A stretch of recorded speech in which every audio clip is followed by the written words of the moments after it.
The second day after marrying into the Duke of Ningguo's mansion, my mother-in-law pointed to a pretty woman beside her and said, "This is my niece, Yanran. Let her offer you tea from now on. You are the main wife, and she is the second wife. The Wei family holds a hereditary and irrevocable duke title, and I'm merely a young lady from an earl's mansion far from the center of the court. I married up, and even more so, I married above my station. If I don't drink this concubine's tea, I'll be seen as jealous and intolerant. Everyone is waiting for me to know my place and bow my head." As my thoughts raced, I fiercely slapped Wei Lin across the face. "Wei Lin, you shameless bastard," I pointed at his nose, my voice loud and clear. "Your wife just entered the door, and you can't wait to take a concubine. You're way too lustful and lecherous. Since I can't break this trap, I'll flip the table. As long as the accusation is big enough, I won't be the one panicking." I looked at this strange woman, my head buzzing. My mother Jianin's-in-law picked up her teacup and blew on the floating leaves. "Yanran's father is the Suzhou textile commissioner, and he can speak to the nobles in the palace too." She glanced at me casually. "You're a young lady from an earl's mansion.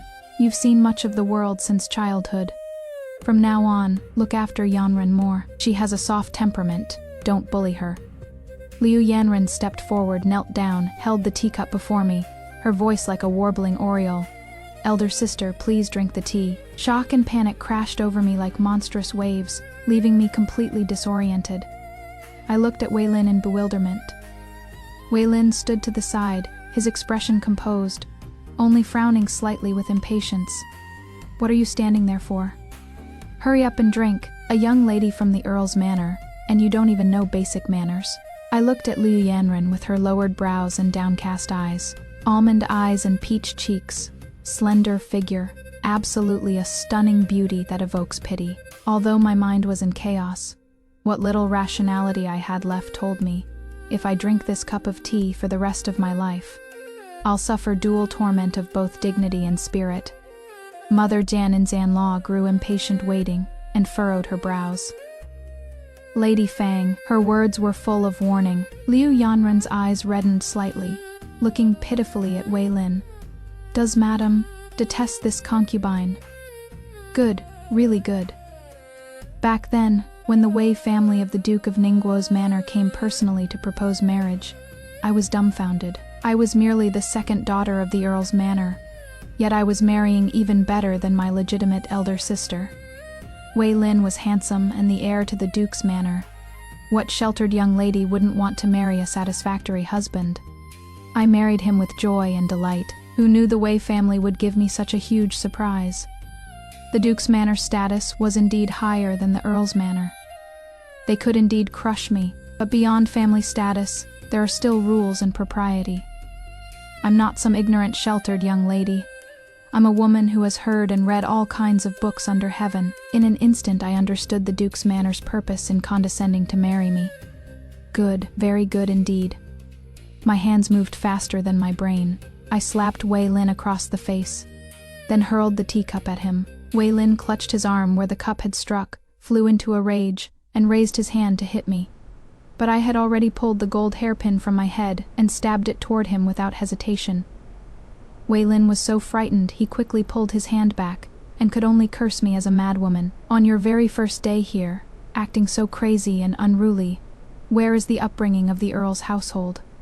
See, clearly he was the one who broke the rules first. Yet he turned it around, trying to use the propriety that women value most to suppress me. If it were some other woman, she might have actually backed down, then obediently submitted and swallowed this humiliation. But I'm no ordinary sheltered young lady. I'm a woman who has read every forbidden book under the sun. What the Wei family is doing is nothing more than using their status to pressure me, using so-called rules to force me into compliance. Either way, it is a trap, so might as well tear this trap wide open. I pointed right at Wei Lin's nose and cursed. The main wife hasn't even entered the door, and the second household is already waiting in line. Those who know would say the Duke's household has grand rules. Those who don't would think you, Wei Lin, can't live without your cousin. Fang Jianxi, you're too insolent. My mother Jianin's-in-law slammed the table and shot to her feet. I turned around and met her gaze. Without a trace of fear, I said. Though my Earl's household may not have the power of the Duke's household, we will not tolerate being humiliated like this. So what are you going to do? Waylin dropped the act at this point and sneered. Either accept Yanran, or go back to your parents' home. He was certain I could only swallow my anger in silence, because the Duke of Ningguo's manor was at the height of its power, while the Earl's manor, already far from the center of power, might not necessarily stand up for me. I laughed coldly, grabbed Lu Yanran's hair, pulled out the gold hairpin from my head, and pressed it against her neck. Either she dies, or I die, you choose. Ladies, this is what I call entering your villain era immediately. Most heroines would weep into their handkerchiefs, but Fang Jianxi, she chose chaos. She turned a humiliating tea ceremony into a full Zan-blown hostage situation with a hairpin. She realized that if her husband wasn't going to respect her out of love, he was going to respect her out of fear. It is unhinged, it is dangerous, and honestly, I was cheering. Don't bring a mistress to a knife fight. The gap in family status brought not only a loss of voice, but a crushing of power. But if the Earl's manor's daughter died at her and Zanlaw's home on the second day after the wedding, no matter how illustrious the Duke of Ningguo's manor was, they'd have to think twice. At worst, I'd break things off with Waylin completely, or be divorced under the name of jealousy. But would the Duke of Ningguo's manor dare to divorce a wife on the second day after the wedding? If he dared to divorce me, I dared to go down in mutual destruction. Though I was just a weak woman without the strength to truss a chicken, I still had the courage to fight back when pushed to the brink. The gold hairpin mercilessly pierced into Liu Yanran's neck, and she cried out, "Ah, it hurts. Aunt cousin, save me." Waylin's expression changed drastically, both anxious and angry. "Lady Fang, stop it, let's talk this through." Mother Jianan Jianlaw quickly promised, "Good child, this matter is indeed my fault. I didn't think it through. I don't blame you for being angry." She paused for a moment, as if making up her mind, then continued, "How about this? Yanran will enter the household in half a year. This way, your dignity as the legitimate wife will be preserved, and Yanran will have a home. What do you think?" Waylin was shocked by the ruthlessness on my face and didn't dare make any more threats. "Yanran will enter the household in half a year. That should be acceptable, right?"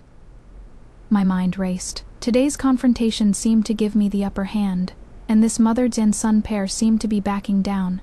But going forward, they could completely use their positions as Mother Jianan Jianlaw and husband to torment me, leaving me unable to voice my grievances.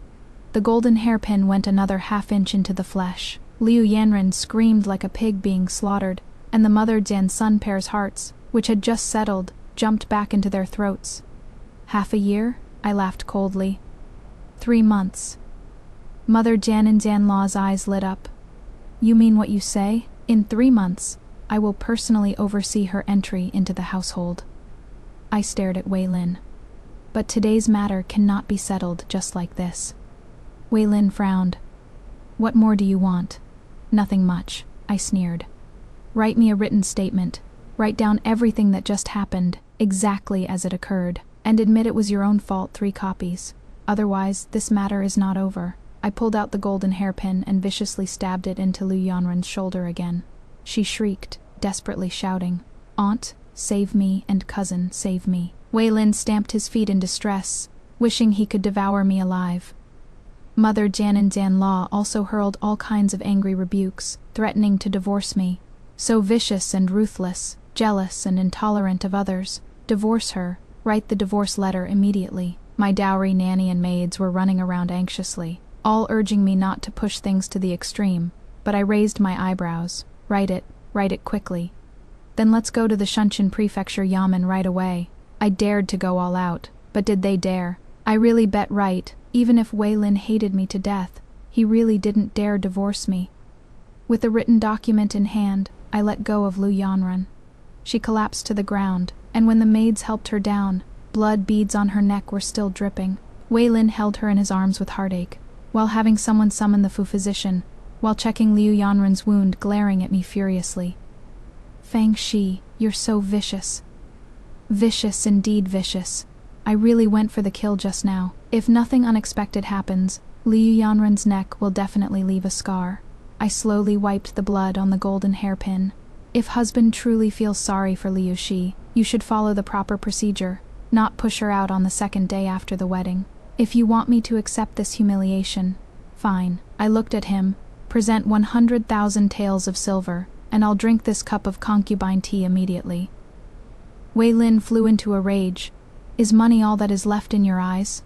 His face showed contempt and disappointment, that look as if seeing something filthy. Fang Shi, you've disappointed me so much, I sneered. What a coincidence. I'm also very disappointed in husband. He froze. I looked at him, word by word. A dignified son of the Duke's household, unwilling to spend money for peace in the inner residence, only knows how to act unreasonably with me, using reputation to pressure me. Utterly shameless. You. He trembled with anger. I ignored him and turned to look at Liu Yanren. She shrank in Wei Lin's arms, pitiful and delicate, tears glistening in her eyes. I smiled. Liu Yanren was overwhelmed with shame and indignation, collapsing in tears in Wei Lin's embrace. Tomorrow was the return visit, so they didn't dare make things too ugly with me.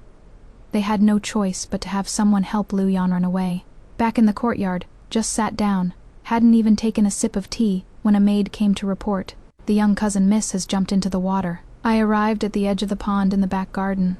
Liu Yanren, soaked through, had already been rescued, and was curled up in Wei Lin's arms, crying pitifully. Cousin, I just couldn't think straight for a moment. Don't blame the madam. Mother Jian-in-Jian-Law had also rushed over, her face ashen. I stepped forward, cutting off Liu Yanren's words, and said to Mother Jian-in-Jian-Law, Mother, please don't blame cousin. She was just overwhelmed with shame and indignation for a moment.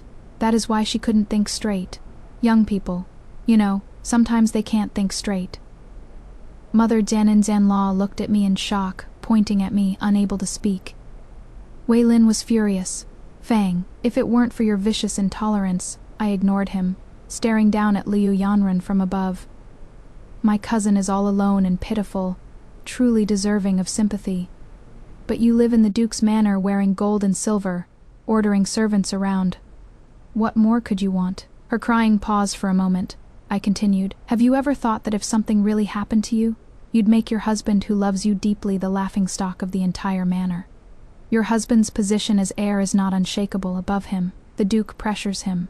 Below, his half-Jan brother watches like a tiger eyeing its prey. His maternal family has also fallen into decline. How can you not think of your husband, Wei Lin? Mother Jian-in-Jian-Law. I turned to look at Wei Lin, my tone growing sharper. Today, husband's fault is even greater. He was first stunned, then flew into a rage. If you were magnanimous and generously accepted my cousin, how would it come to this? I countered. Isn't it because husband covet's cousin's beauty, even disregarding propriety and rules? His face flushed red as blood. He opened his mouth but couldn't speak. Right, that is exactly the effect I wanted. Pinning labels on people who can't do that. Those banned books are banned precisely because they struck at the hearts of those in power, aren't they? And the content taught in those banned books pull out any line at random. And sure enough, it works. If husband had shown even the slightest bit of propriety, today's embarrassing situation wouldn't have happened. I looked at him, word by word. Cousin jumped into the water in shame and anger because of husband. You're the one who pushed her in front of me, her humiliation, her injuries. Which one wasn't caused by you? Wei Lin's face turned between pale and green. Liu Yanren's tears fell like rain. Madam, all the mistakes are mine. Cousin only pitied my loneliness and hardship. There was no other meaning. Please have mercy on me, madam, and stop pressing me so hard. I sneered coldly, clearly coveting the wealth of the Duke's manor, so stop using pitifulness as a fig leaf. Wei Lin trembled all over with anger. Liu Yanren opened her mouth, unable to react for a moment. I looked at Liu Yanren and continued, threatening with death? Such an old trick can only fool my husband if you want to fool me and mother. You'll need to practice for a few more years. Mother Jian-in-Jian-Law raised her eyebrows. Her lips moved. She looked at Wei Lin, who was furious as a raging bull, then looked at Liu Yanren, who had almost cried herself unconscious, and ultimately didn't speak. Liu Yanren was rendered speechless by my few words, finally revealing a vicious glint beyond her pitiful appearance. That look in her eyes was like knives. I smiled. It is getting late. I'm going back to rest. Tomorrow I still need to return home for the visit. If cousin is sensible, she should stop seeking death and making a scene. I glanced at Wei Lin and mother Jan and Jan Law. Meaningfully, husband probably doesn't want your half-Jan brothers to laugh at you either, right? Wei Lin's face darkened, but he had no words to respond. Mother Jan and Jan Law came to her senses and quickly said, Right. Tomorrow you still need to return home for the visit. Hurry back and rest. I turned and left. Behind me, Liu Yanren's crying continued. But in that crying, there was no more conviction left. I walked on the path back to the courtyard, the night wind brushing my face, cool and refreshing. Those forbidden books were right. To deal with shameless people, you have to be even more shameless than them. To deal with people who cry, you have to make them unable to cry. As for threatening with death, people who truly want to die won't wait for someone to save them. The dowry nanny draped a cloak over me and said in a lowered voice, Miss, you didn't suffer a loss today, but from now on, having grown apart from the young master and earning Madam's displeasure, how will you get by in the future? I didn't say anything. How will I get by? I don't know. I only know that if I had taken even one step back today, there would be endless grievances waiting for me in the future. See, the next day for the return visit. Wei Lin did prepare generous gifts properly, and was thorough throughout the journey. Upon arriving at the Fang family home, he observed all proprieties before my parents, his words and conduct beyond reproach. I watched coldly, thinking this person sure knows how to bend and stretch. After he went to the front courtyard for tea, Mother pulled my hand and entered the inner room. How does your husband treat you? He seems like someone who knows propriety. I was silent for a moment, but still told her about yesterday's events. After hearing it, Mother's expression changed repeatedly, finally leaving only a long sigh. You child, why can't you keep your composure, making such a scene on the second day of marriage? How will you manage in the future? Mother, they're the ones bullying me. You have to endure it. Mother gripped my hand tightly. You're the legitimate wife. She is a concubine. As long as you don't give in, what trouble can she stir up? With this outburst of yours, you've turned being in the right into being in the wrong. From now on, if your husband and mother Jan and Zan Law want to control you, won't it just be a matter of one word? Lowered my head and didn't argue further.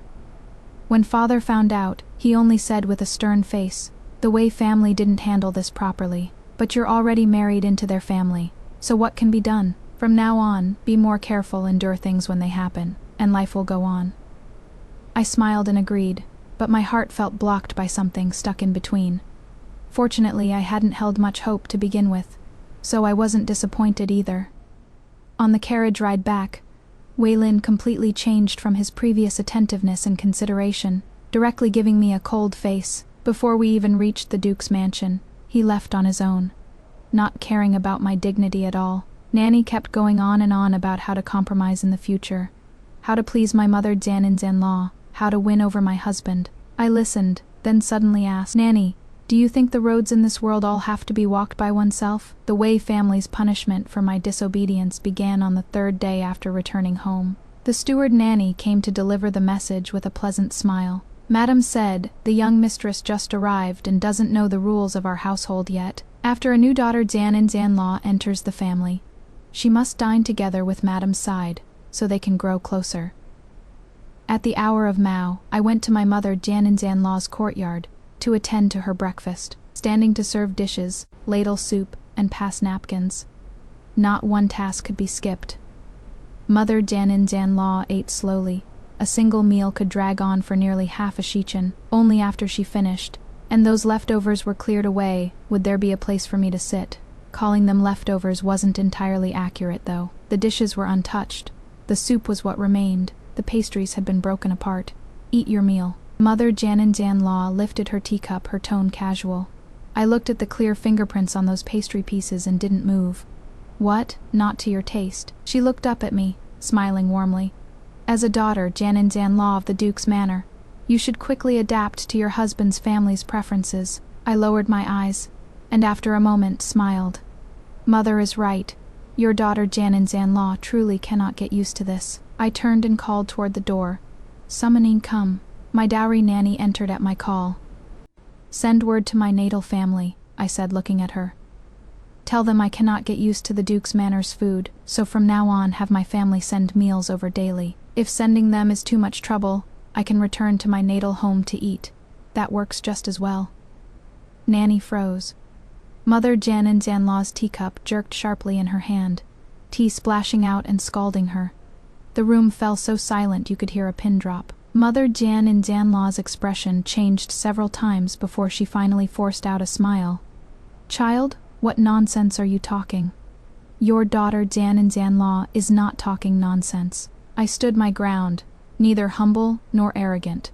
Mother just said I should adapt to my Jian-Law's tastes as soon as possible. But your daughter Jian-Law is slow, Jian-witted, and can't adapt.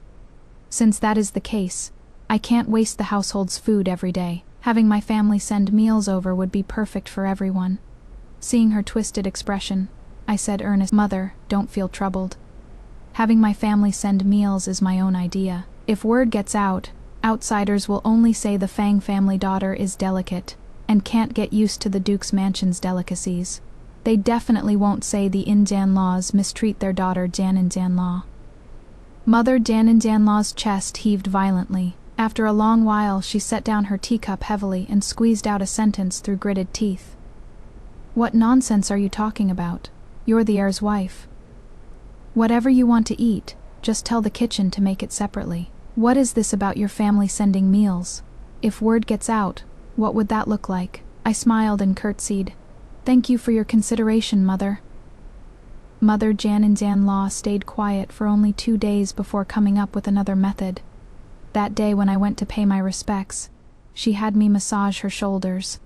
After massaging for half a shichen, she said her legs were sore and had me pound her legs. I did everything as told, only the force in my hands varied in strength. She couldn't stand my pounding, and enduring the pain, praised me with "Young people really do have strong hands." Then let me go back. The next day, when I entered, she was reclining on the couch drinking tea. Seeing me arrive, she smiled with utmost kindness. "No need to massage shoulders or pound legs today." I lowered my eyes, waiting. She slowly pointed behind the screen. "Over there, go clean it up. Use this," she signaled the maid to hand over an exquisite porcelain box. "Top Dan quality pine resin, light it after cleaning, and you won't smell a thing." I looked over in that direction. Behind the screen was a chamber pot. The room fell silent for a moment. The dowry nanny standing outside the door, her face instantly changed. "What is wrong?" Mother Jian-Law picked up her teacup, covering the smile at the corner of her lips. "Are you unwilling?" I said nothing. She sighed, put the porcelain box down on the table, and said with false sympathy, "Ah, I suppose so. After all, you're a young lady from the Earl's household. How could I ask you to lower yourself to clean your mother Jian-Law's chamber pot? Leave it there. I'll have the maids clean it later." What a move of retreating to advance. If it were a thin, Dan-skinned new daughter Jian-Law, eager to please her mother Jian-Law, she'd probably force herself to clean that chamber pot even if pushed into it. Too bad, I'm different. I raised my head, showing a flawless smile on my face. Mother is right. This is indeed somewhat difficult. I continued smiling, my tone utterly sincere. After all, I was raised with proper family teachings. The tutor's father hired only taught the admonitions for women, and instructions for the inner quarters, which are about how to support one's husband, raise children, and respect parents Jian-Law. But no one ever taught me that cleaning my mother Jian-Law's chamber pot is also a manifestation of filial piety. The kindness on mother Jian-Law's face could no longer hold. "Mother, don't worry. Your daughter Jian-Law has an idea." I stepped forward, even more earnest. "I heard that Madame Luo, wife of the Imperial Academy's chancellor, lives on the street behind our residence, not far away. This Madame Luo is the founder of the Women's Academy. Even princesses are her students. She understands best the proper measure of filial piety and propriety." I looked at my mother Jian-Law, smiling with utmost sincerity. "Your daughter Jian-Law will go visit and ask Madame Luo. For families like ours, whether a daughter Jian-Law washing her mother Jian-Law's chamber pot is a display of filial devotion, or if there is some other interpretation." The mother Jian-Law tried to pull a wicked stepmother move with that chamber pot, but Fang Jianxi pulled a real housewife's reversal. She didn't say no. She just politely threatened to broadcast the family's dirty laundry to the neighborhood's biggest gossip queen under the guise of seeking advice. The level of petty here is astronomical. She looked that old lady dead in the eye and said, "Try me. That is how you handle toxic and Zan laws without raising your voice." As my words fell, the sound of sharp intakes of breath quietly spread. My mother Jan and Zan law's expression changed again and again, her hands trembling slightly. She opened her mouth but couldn't squeeze out a single word. I waited patiently, my smile unchanged. She stared at me intently, as if seeing me for the first time. I didn't dodge either, letting her mountain Zan like pressure bear down on me. After a long while, she squeezed out a sentence through clenched teeth. "No need to go. That chamber pot, you don't need to handle it." I performed a proper bow. "Yes, I'll follow Mother's wishes and everything." As I turned around, I heard the sound of a teacup shattering behind me, much louder than the one she smashed last time. My dowry nanny followed behind, trotting along, suppressing her voice with both surprise and laughter. "Miss, you really are something. Even bringing up Madame Luo." Madame's face turned green this time. I said nothing, only straightened my sleeves. In prestigious families, the methods mothers Dan and Dan Law use to torment their daughters, Dan and Dan Law are far more sophisticated than the common beatings and scoldings seen among commoners. Many daughters Dan and Dan Law from noble families have had their spirits completely crushed by such torment. Could it be that they were born with submissive natures? Not so. Firstly, they're constrained by the oppression of filial piety. Secondly, they're burdened by concerns about reputation. Moreover, they fear that a reputation for not serving parents Dan and Dan Law would spread and implicate their natal family sisters. But I'm different. My natal family, unable to stand up for me, is not my weakness, but has instead become my shield of having no desires makes one strong. As for reputation and filial piety, the Duke's manor has a mouth, but so do I. After suffering setbacks at my hands twice in a row, my mother Dan and Dan Law has quieted down considerably. I've also had it much easier. Yet Wei Lin still refuses to come to my chambers. This is naturally Li Yanren's doing. After being injured by the golden hairpin, she cried and played the victim, and Wei Lin felt so sorry for her he practically wanted to tear out his heart for her. She took the opportunity to make demands. Today wanting brocade, tomorrow wanting pearl ornaments, the day after wanting some newly made rouge and powder. Now, the grandeur of that Liu woman's quarters surpasses even mine as the legitimate wife. "Miss, aren't you angry?" Nanny said indignantly. "She is just a concubine, hasn't even entered the household yet, and she is already making such a fuss. What will happen once she is actually in?" I flipped through the account book without looking up. What is the use of being angry? A few days later, the woman in charge of purchases came to report that this month's allowance had been reduced, and expenses everywhere needed to be tightened. I looked at the list. The money for cosmetics, charcoal, and clothing in my courtyard had all been cut by 30%. "Whose idea was this?" the woman stammered. It was the young master's order," he said. "The household expenses have been high lately, and we need to economize everywhere." Nanny's face flushed red with anger. After the woman left, she lowered her voice and said, "Miss, it is obvious that Madame Liu is scheming behind the scenes. That bitch whispered in the young master's ear to cut our allowance. You must think of a way." I closed the account book and thought for a moment. Prepare the sedan chair. We're going to the front courtyard. The front courtyard? Nanny was stunned. Isn't that the Duke's study? I stood up and straightened my clothes. To see my father, Jan and Jan Law. The Duke of Ning's study was on the east side of the estate, quiet and elegant. When I arrived, he was reviewing official documents. Hearing of my visit, he didn't refuse and had someone invite me in. I knelt down as soon as I entered. The Duke of Ning was startled and put down his brush. "What is this about?" I raised my head, eyes slightly red, but held back my tears, my voice steady. "Father Jan and Jan Law, I've come today because there is something I can't understand. I'm seeking your guidance." "What is it? Get up and speak." I didn't get up, and spoke while kneeling. "Since this daughter Jan and Jan Law married into the Duke's manor, I've always kept to my duties, been filial to my mother Jan and Jan Law, and respectful to my husband, never daring to slack off even a bit. But lately the heir has been growing more distant from me, even cutting my household allowance by 30%. Yet that cousin Miss Liu gets brocade today, jewelry tomorrow, her lifestyle is even grander than mine.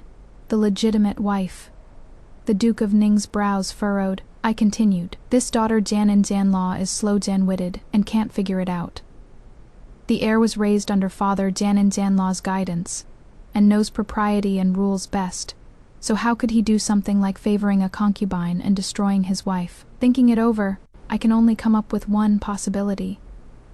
The Duke of Ning looked at me. Speak. It must be those servants attending the heir, constantly instigating and sowing discord, leading the master astray.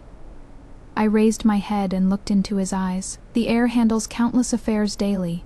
How would he have time to think about these inner chamber trifles?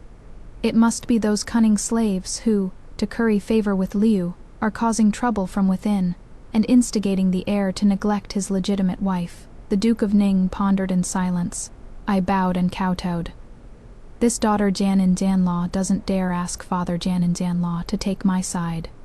Only asks that Father Jian-in-Jian-Law investigate clearly. If it truly is those servants causing trouble, replace them and the household will naturally be peaceful. The heir was personally taught by Father Jian-in-Jian-Law, and surely wouldn't disregard the principle of household harmony. Having said this, I spoke no more. The study fell quiet for a moment. Duke Ningguo looked at me, something more in his eyes, perhaps satisfaction, perhaps contemplation. After a long while he nodded. You may rise. I will make the decision for you in this matter. That very evening, there was a commotion from the front courtyard. Duke Ningguo summoned Wei Lin to the study, and behind closed doors no one knew what was said. When Wei Lin emerged, his face was ashen, his steps unsteady. Immediately after, several of his personal attendants and servants were all held down in the courtyard and beaten with planks, inciting the master, sowing discord, favoring concubines over the wife. This is the consequence. Duke Ningguo's words spread throughout the entire manor. After the beating, they were directly driven out. Not a single one left behind. Liu Yanren's side had it even worse. The maids and matrons in her quarters, 7 or 8 people in total, were all summoned to the courtyard, and likewise beaten with planks. After the beating, they were immediately expelled, without even a chance to beg for mercy. Liu Yanren ran out crying, wanting to plead, but was blocked by Duke Ningguo with a single sentence. If you behave yourself, naturally there will be people to serve you, if you cause trouble again. This manor cannot accommodate you either. That very night, she was moved to a side courtyard. Only 2 rough Jan work matrons remained by her side, both newly replaced, and she knew neither of them. Of her former confidants, not a single one was left. When the news reached my courtyard, Mama was grinning from ear to ear. Miss, your move was absolutely brilliant, pushing all the blame onto the servants. The master got rid of all those people, and Liu Jianshai doesn't have a single one of her own people left. Let's see how she stirs up trouble now. I didn't laugh, just had someone bring the account books and continued reading. This is just the beginning. Wei Lin burst into my courtyard in the middle of the night. When the door was kicked open, I had just laid down and hadn't fallen asleep yet. Hearing the commotion, I sat up with my clothes draped over me and saw him standing in the doorway, reeking of alcohol, his eyes bloodshot. Fang! He pointed at me, his finger trembling. It was you! You're the one who complained to Father. I slowly got up, pulled my collar together, my expression calm. Husband comes in the dead of night just to say this. You vicious woman. He stepped inside, grinding his teeth. Even if you convinced Father to take your side, don't expect me to set foot in your room ever again. He stared at me, grinding his teeth. You can stay a grass widow for the rest of your life. I looked at him and suddenly smiled, walked to the table, picked up the scissors on it, and took 2 steps toward him. Since husband has come today, let's make things clear. I stared at his lower region, my smile deepening. Since husband wants me to be a grass widow, what use do I have for you? He froze. I thrust the scissors forward, making as if to stab. That 2 Dan penny piece of meat of yours is just for show anyway. Might as well get rid of it. Wei Lin's face changed drastically. He retreated 2 steps abruptly, nearly tripping over the threshold. You crazy woman. I gripped the scissors and viciously stabbed toward him. Vicious woman, he screamed in terror, pissing and shitting himself as he stumbled back out the door, nearly tripping over his own feet. Someone! he shouted. The courtyard was dead silent. No one answered. His personal attendants had long been sent away, and the inner courtyard couldn't be entered at will. Right now, calling to heaven got no answer. Calling to earth got no response. I stood in the doorway, gripping the scissors, watching him. Under the moonlight, his face twisted with rage. "Take care, husband," I smiled. "If you come making trouble over Lady Liu's affairs again, these scissors of mine don't have eyes." He glared at me, his lips trembling for a long while, finally cursing shrew before turning and stumbling away. Only after his footsteps faded outside the courtyard did I put down the scissors and sit back on the bed. My dowry nanny came running in, her face deathly pale. "Miss, why do you do this? Going head to head with the young master like this? Won't it just push him further away?" I picked up the book, dusted off the cover, and let out a scornful laugh. "You think if I grovel and try to please him at every turn, I'll win his affection?" Nanny opened her mouth but couldn't find words. The room fell quiet. I looked at the moonlight outside the window, suddenly remembering what Mother said before I married. When you get to your husband's family, you must endure, you must yield, you must keep your temper in check. That is how all women get through it, isn't it? But I didn't come here to take abuse. I came here to live. The nanny was still nagging, something about what to do in the future when husband and wife are estranged. Something about must plan for the days ahead. I interrupted her. "Nanny, tell me, what is the hardest thing about staying alive in this manner?" She froze. I didn't wait for her answer and continued on my own. "It is dying without anyone knowing how you died." The nanny's face turned deathly pale. I stroked the pages of the book, my tone flat. "If one day I suddenly died of illness, do you think my family would come to investigate?" The nanny opened her mouth but couldn't squeeze out a single word. "Faye, they won't," I answered for her. "The Fang family cares about face. They'd rather let me die of illness in the Wei household than accept back a daughter who has been cast out. If word got out, it'd be shameful." Faye, the moonlight spread coldly across the ground. The nanny's eyes reddened, and she dropped to her knees with a thud. "Miss, then what do we do? We can't just..." I said nothing. What to do, I didn't know either. But I knew that rather than wait to be died of illness, I might as well turn this manor upside down first. I lowered my head and continued flipping through the book. On the page was a line. "Only by being placed in mortal danger can one survive." Mother Jian-in-Jian-Law only had this one son, Wei Lin, so naturally she had to stand up for her son. Sure enough, the next morning when I paid my respects to her, she gave me a stern talking to with a dark expression. "I'm not criticizing you, but you've been married in for some time now, and you can't even hold on to your own man. That is your own incompetence." I smiled and said, "Mother is right. I should indeed blame myself." Mother Jian-in-Jian-Law's hand, fingering the prayer beads, paused slightly. She looked up at me, a trace of suspicion flashing in her eyes. I continued smiling, my tone utterly sincere. "Men, they're all the same. A wife can't compare to a concubine. A concubine can't compare to a mistress. No matter how fragrant the flower at home, it can't beat the wild ones outside. That is a truth that never changes." Mother Jian-in-Jian-Law's expression began to change. "Mother, don't blame husband either." I stepped forward, even more earnest. "If you're going to blame anyone, blame your daughter, Jian-in-Jian-Law. If I'd known better, I shouldn't have been so greedy for the Duke's manor's wealth and shamelessly married in. Now husband has to sneak around even to fool around. How wronged he must feel." Mother Jian-in-Jian-Law opened her mouth, her throat rolling, as if she'd swallowed a fly. The Duke was busy with official duties and had no time to deal with inner household trivialities. So after lying low for a while, Liu Yanren started stirring up trouble again. Despite using the best wound medicine, a faint scar still remained on her neck. This scar became her trump card. In front of Mother Jian-in-Jian-Law, she wept. "Yanren's life is bitter. I had no father or mother to begin with, and now my face is scarred. No one will want me anymore." Mother Jian-in-Jian-Law sighed, holding her and doting on her like precious treasure. In front of Wei Lin, she could make a single tear take 3 turns. "Cousin, I don't resent Madam. I really don't. It is my own lack of fortune, my failure to serve Madam well. Taking this blow is what I deserve." Wei Lin's eyes turned red with distress, and he cursed me out again. Words like vicious, intolerant and jealous. I glanced at Liu Yanren indifferently and smiled. What is this? Aren't you and cousin true love? You despise her over such a small scar? What kind of true— I'm not finished yet. I stood up, walked up to him, and lowered my voice.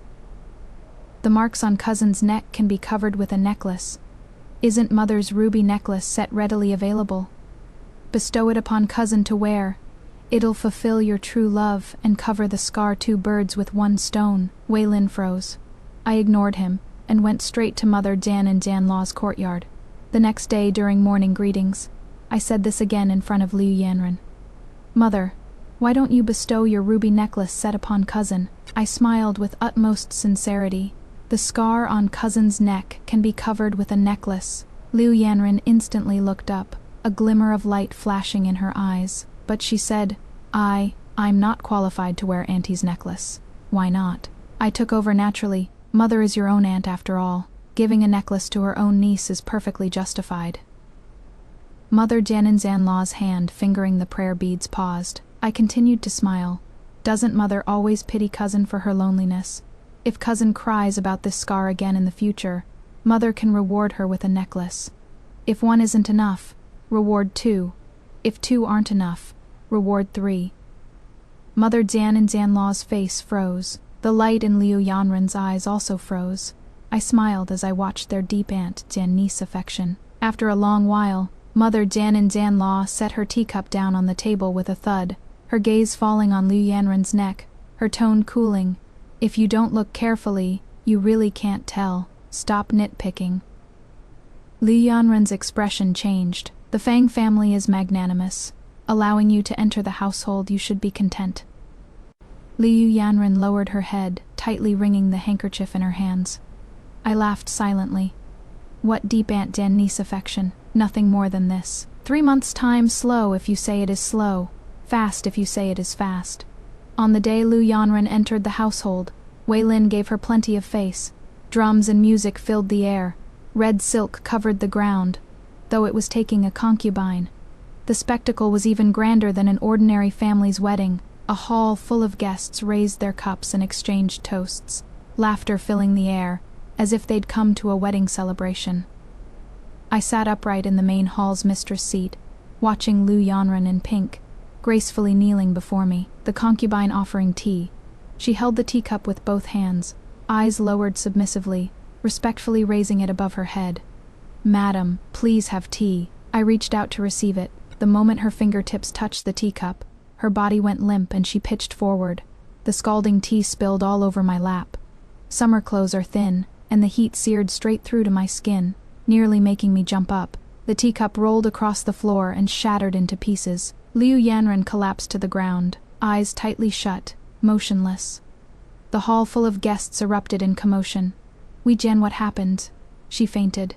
She was fine just a moment ago. Could it be that the lady of the house— Someone lowered their voice, leaving the sentence unfinished. I stood there, my knee burning with pain. The pain snapped me awake instantly. Oh great, trying to frame me, huh? I took a deep breath and smiled at the hall full of guests. Everyone better bear witness for me. I didn't do anything. She fainted on her own. The moment I finished speaking, Wei Lin rushed out from the crowd, swept Liu Yanren into his arms, and turned to glare at me furiously. His mouth had just opened, words not yet out, when I beat him to it. Did you see clearly, husband? I hadn't even taken the teacup yet when she collapsed. How can you blame me for this? Wei Lin opened his mouth, then forcibly swallowed his words back down. I looked down at my soaked skirt, my knee burning with pain. Anger surged through me. I turned around and snatched the teapot from the maid's hands. Gripping the pot, I walked up to Liu Yanren. Her eyes were tightly shut, yet her eyelashes trembled. I raised my hand, tilted the teapot, and poured the scalding water straight at her. Ah! Liu Yanren screamed, and jumped up from the ground, covering her scalded red face, hopping and yelling. That appearance where was even half a trace of someone who had fainted. Madam, how cruel your heart is. She covered her face, crying miserably. This concubine merely fainted, yet you splash scalding tea water on this concubine. I stepped forward and raised my hand in a slap, smack, clear and loud. The entire hall fell silent. I should be asking you. I stared at her. word by word, serving me such scalding tea, and deliberately spilling it on me. What were your intentions? Liu Yanren covered her face, tears streaming down. This concubine didn't. This concubine truly fainted. Fainted, I sneered. Someone who fainted can jump up after being splashed with water. Do you take everyone present for blind fools? Wei Lin finally snapped back to his senses, rushed forward to shield Liu Yanren, and roared at me. Fang, you venomous woman, jealous shrew, beating a concubine in public. Is there no law anymore? I looked at him, my eyes reddening, my nose tingling, tears coming as soon as called. Turning my head, I faced the hall full of guests, my voice choked with emotion. Everyone saw it. Lady Liu pretended to faint and splashed scalding tea on me. My knee still hurts right now, and my husband, without asking what happened, came up and insulted me. I dabbed the corners of my eyes with a handkerchief, my voice growing even more aggrieved. Doesn't this count as favoring the concubine over the wife? Doesn't Lady Liu's action count as attempting to harm the mistress of the house? The guests exchanged glances with one another. A moment later, murmurs of discussion arose. The young master handled this matter improperly. When a concubine serves tea, the rule is to kneel and present it properly. How could she splash it on the mistress? Pretending to faint, that is way too obvious. Favoring the concubine over the wife, if word gets out. It won't sound good. Wei Lin's face turned from blue to white, then from white to red. Liu Yanren shrank behind him, covering her face and not daring to lift her head. I stood there, tear stains still on my face, sobbing so hard I could barely catch my breath. The picture of someone bullied by a concubine and wrongly accused by her husband, utterly disheartened. Husband, I began, my voice so choked I could barely speak. I know you didn't marry me out of true affection, but rather to find a kind mistress for Aunt Liu, so she wouldn't suffer after entering the household. Wei Lin's expression changed. I didn't give him a chance to speak, tears rolling down even more fiercely. But I've been so tolerant. Why won't Aunt Liu let me go? She splashed boiling water on me during the tea ceremony, then faked fainting to frame me. I'm at least your legally wedded wife. Yet, in front of all these guests, husband won't even pretend for a moment. The entire hall erupted in uproar. Guests whispered to each other, their gazes darting back and forth between Wei Lin, Liu Yanren, and me. I covered my face with a handkerchief, sobs spilling through my fingers. If that is the case, then let's just divorce. Better than enduring all this petty humiliation everywhere, being trampled to death. The moment the word divorce came out, the entire hall exploded. The heir's wife is being driven to divorce? This Liu woman is really too much. The heir too, in front of so many people, that is going too far. Wei Lin's face turned ashen, his finger pointing at me, trembling. Fang, stop putting on this act. This whole appearance of yours is fake. Unfortunately, no one believed him. Liu Yanren swayed even more unsteadily, throwing herself into Wei Lin's arms, crying like pear blossoms in rain. Cousin, I didn't. I really didn't. The lady has misunderstood me, she cried pitifully. I cried even more pitifully. She cried miserably. I cried heartbroken, gasping for breath, my whole body swaying, as if I might faint at any moment. The dowry maid quickly supported me, her voice also carrying a sobbing tone. Miss, please don't be like this. Your health is important. I pushed her away, staggered forward 2 steps, and with a thud, knelt straight down in front of my mother Jian-Law. Mother, I cried out heartbreakingly. My mother Jian-Law's body stiffened. I prostrated myself on the ground, my forehead pressed against the top of her foot, crying so hard my whole body trembled. Your daughter Jian-Law is incompetent, unable to win the favor of my parents Jian-Law above, nor gain my husband's affection below. Even a concubine dares to humiliate me in front of a hall full of guests. Today she dares to splash boiling water on me. Tomorrow will she poison my food. I beg mother to make a decision for your daughter. I raised my head, face covered in tears, looking at her. Allow me to divorce. I'd rather return to my parents' home to eat chaff and swallow vegetables than be tormented to death in this manner. My mother Jian-Law's face turned white, then green, then red. The eyes of all the guests in the hall fell upon her. What could she say? Say no. You must stay in the manor to be bullied by a concubine. Wouldn't that confirm that the Wei family favors concubines over wives? Say yes. Allow you to divorce. Then where would the Duke's manor put its face? 3 months after the wedding, the daughter Jian is forced to divorce. If word got out, would the Ningguo Duke's manor still be able to show its face? Her lips trembled for a long while, and finally she pulled me up, drew me into her embrace, patted my back, her voice shaking. Good child, what nonsense are you talking about? What divorce or not divorce, as long as I'm here, no one can bully you. I buried myself in her shoulder, sobbing uncontrollably. She released me, turned toward Wei Lin, and said sternly, "Why haven't you taken your Liu Jianxi away yet? What a disgrace." Wei Lin froze. Liu Yanran also froze, even forgetting to cry. "Simone," Mother Jian said with a stern face, "escort Liu Jianxi back to her room. Without my orders, she is not allowed to step out of the courtyard." Liu face turned deathly pale. Her lips moved, but she couldn't squeeze out a single word. Wei Lin wanted to say something, but was cut down by Mother Jian's sharp glare, forcibly swallowing his words back. I watched as Liu Yanran was escorted away by the maids, watched as Wei Lin followed behind with a dejected look, watched as the hall full of guests whispered among themselves, yet had to pretend nothing had happened. I lowered my head and wiped the corners of my eyes with my handkerchief. The burn on my knee still hurt, but this kneel was worth it. Mother Jian held my hand, comforting me with gentle words, personally wiping my tears, and ordered people to fetch the family physician and prepare nourishing soup. Her loving appearance was as if she wasn't the one who had forced me to scrub chamber pots earlier. I nodded obediently, responding to everything, tear stains still fresh, my smile docile.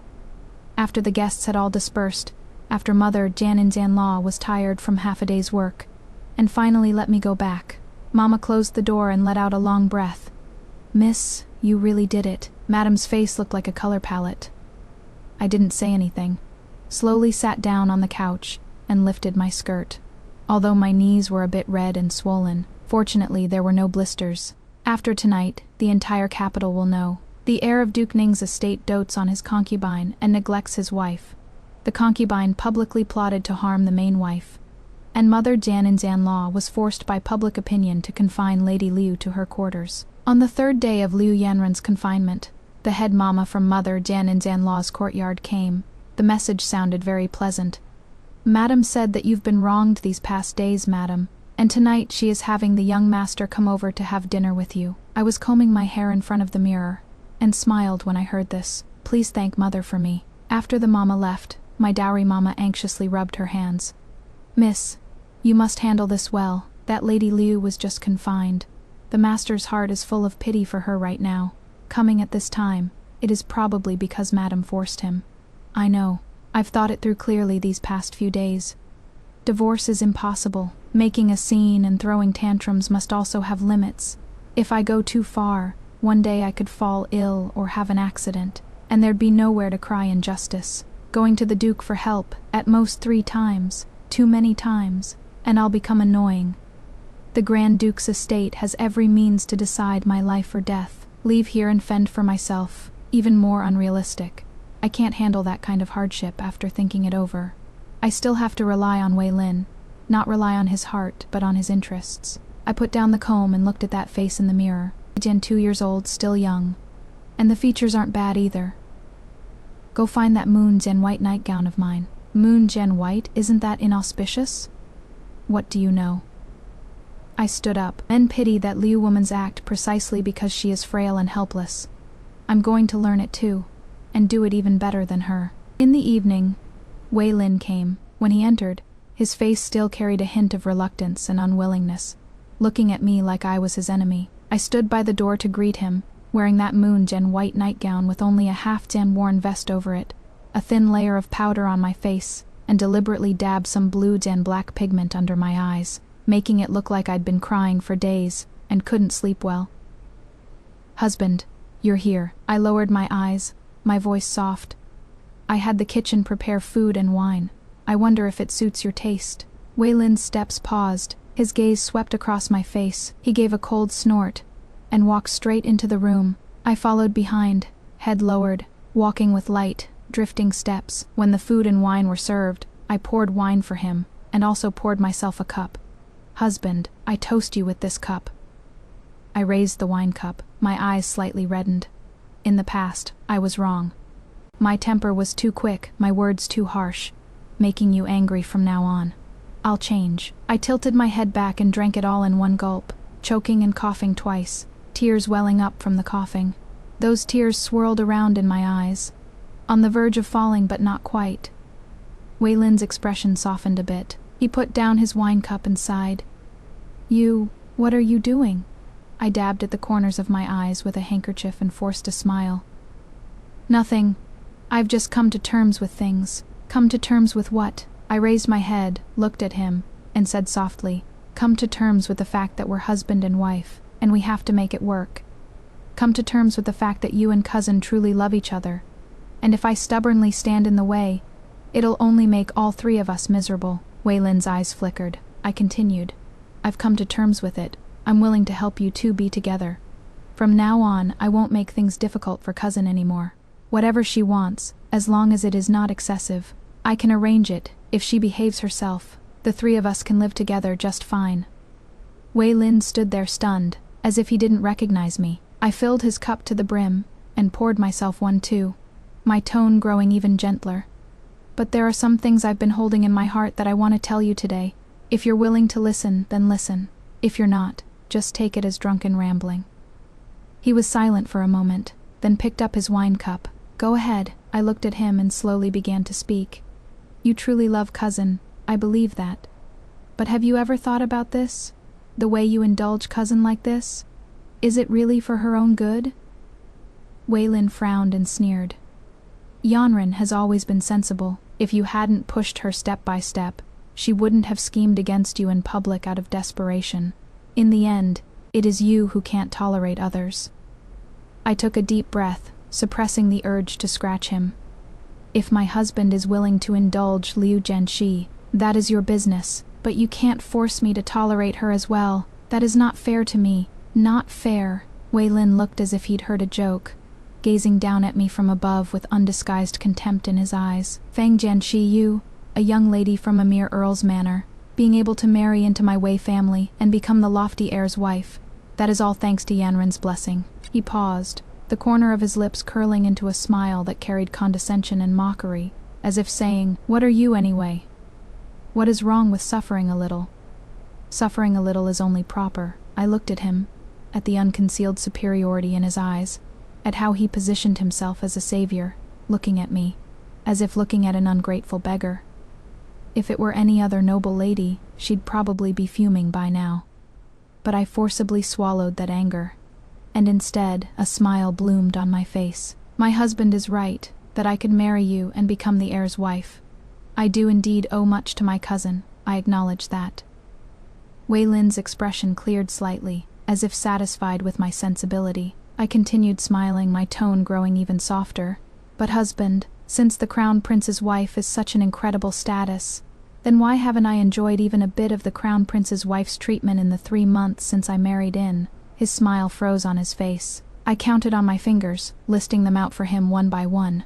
Morning and evening attendance. I go to Mother Jianin Jianlao's presence daily to follow the rules, serve her meals, eating only leftovers and cold scraps. What about cousin? She doesn't have to go, right? Cousin wants brocade today, pearl ornaments tomorrow, and newly made rouge and powder the day after. What about me? The allowance for my courtyard was cut by 30% last month. His expression began to change. Cousin can monopolize husband's time every day, acting coquettish however she wants. What about me? I can't even see husband's face more than a few times.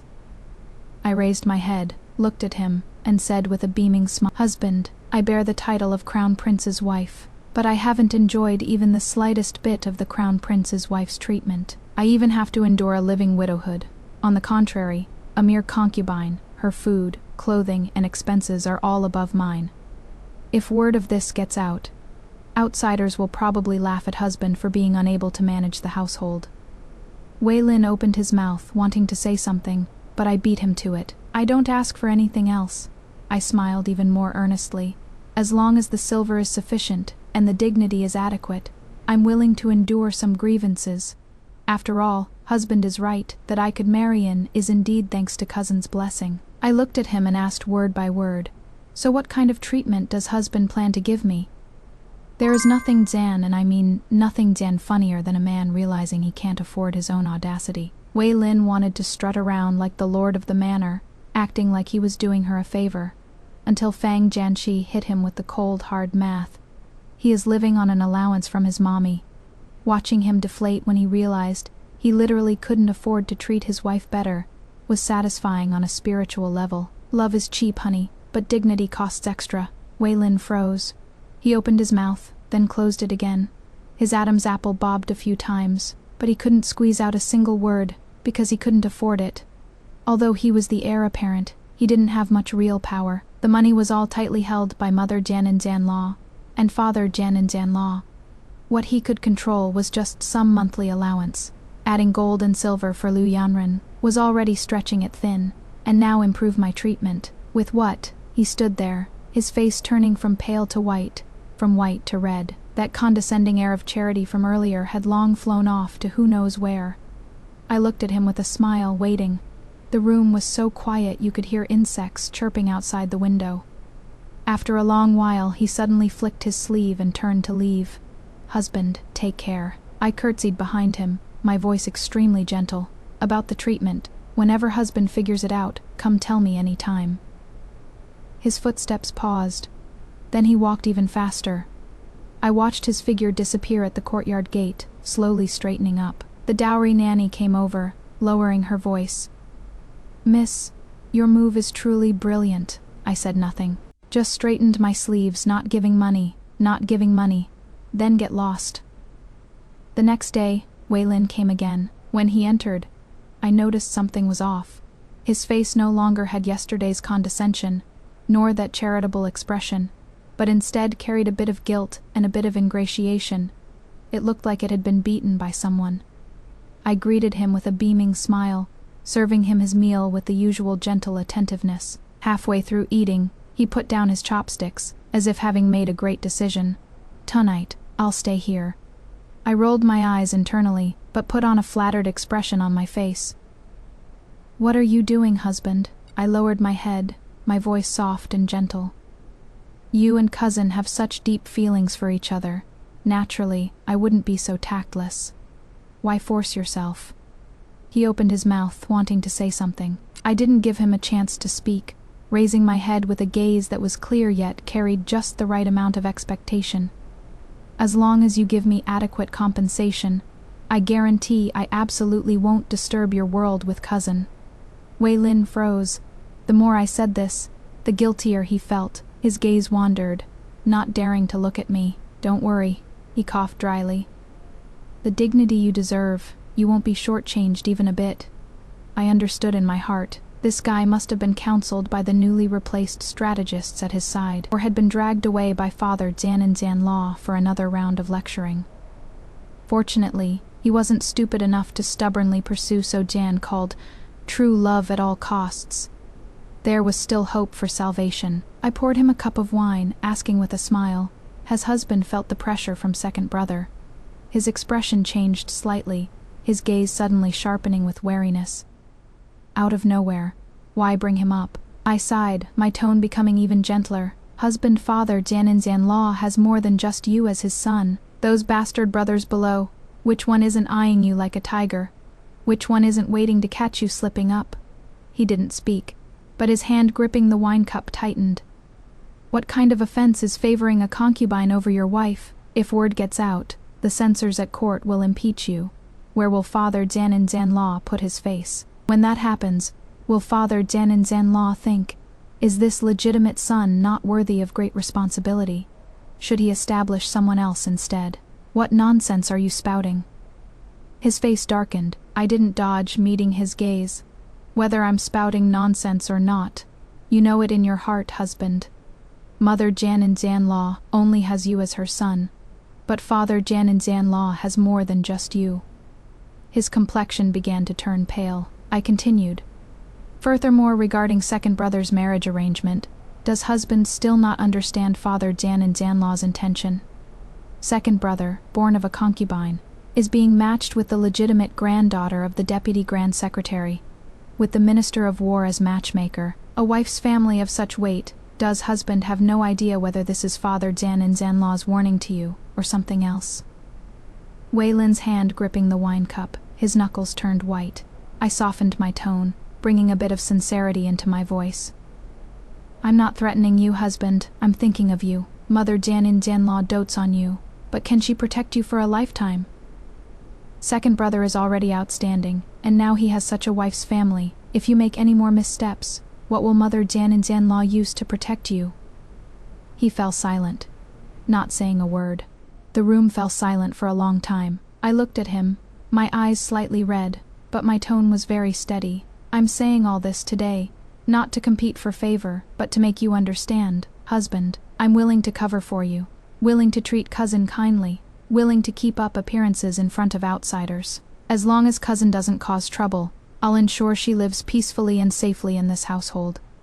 But you also need to leave me a way out, husband. I lowered my head, my voice soft. The dignity of a legitimate wife. You must at least leave me some of that. Otherwise it won't look proper to outsiders, and it'll be hard to explain to Father Jan and Zanlaw. After a long while, Wei Lin picked up his wine cup and drained it in one gulp. I'll stay tonight. He looked at me, as if he'd made some kind of resolution. Don't worry, the respect due to you as legitimate wife, I won't be vague about that. That night, Wei Lin's performance in bed was acceptable, perhaps eager to prove himself, or perhaps aware that he no longer had the capital to be proud before me. He diligently attended to me for half the night. I lay in the darkness, looking at the bed canopy, and smiled silently. This man, I would never tell him. The idea of having Father Jan and Zanlaw marry a noble lady to his concubine Zanborn's son was something I personally suggested. That day in the outer study, I didn't say much in front of Father Jan and Zanlaw, but every sentence hit the vital point. Father Jan and Zanlaw, Wei Lin making such a scene over a concubine. What is lost isn't just my face, it is the Duke's household's face. Father Jan and Zanlaw looked at me and said nothing. I continued. The more you block him, the more he'll think it is true love. The more you suppress the Liu family, the more he'll find her pitiful. Why not try a different approach? Elevate second brother instead. Father Jan and Zanlaw's expression changed. Arrange a prestigious marriage for second brother. Let him surpass his elder brother in every way. If Wei Lin has even half a brain left, he'll know to be afraid. I raised my head. What he fears isn't your scolding, Father Jan and Zanlaw, it is losing his position as heir apparent. Father Jan and Zanlaw remained silent for a long while, looking at me with shock and scrutiny in his eyes. In the end, he only said one word, good. What happened after that followed naturally. Second brother married the second legitimate daughter of the Deputy Grand Secretary, with the Minister of War as matchmaker. Wei Lin indeed began to panic, and Father Jan and Zanlaw raised Wei Lin's monthly allowance to 2,000 taels, even handing over the contracts of all the servants around him to me. Night had fallen deep. Wei Lin beside me had already fallen into deep sleep. I lay with my eyes open, thinking about that thick stack of servant contracts in the box, thinking about the monthly income of 2,000 taels of silver, and the corners of my lips slowly curved upward. Liu Yanren, I know those tricks of yours, but where I'm more clever than you is, I don't just understand human nature deeply, I can also leverage forces to my advantage. And you're truly foolish. After that night, Wei Lin began coming to my quarters more and more frequently. At first it was once every 3 days, then once every other day, and later, he came almost daily. I didn't learn from Liu Yanren to cry and whine every day, nor did I learn from her to faint at the drop of a hat.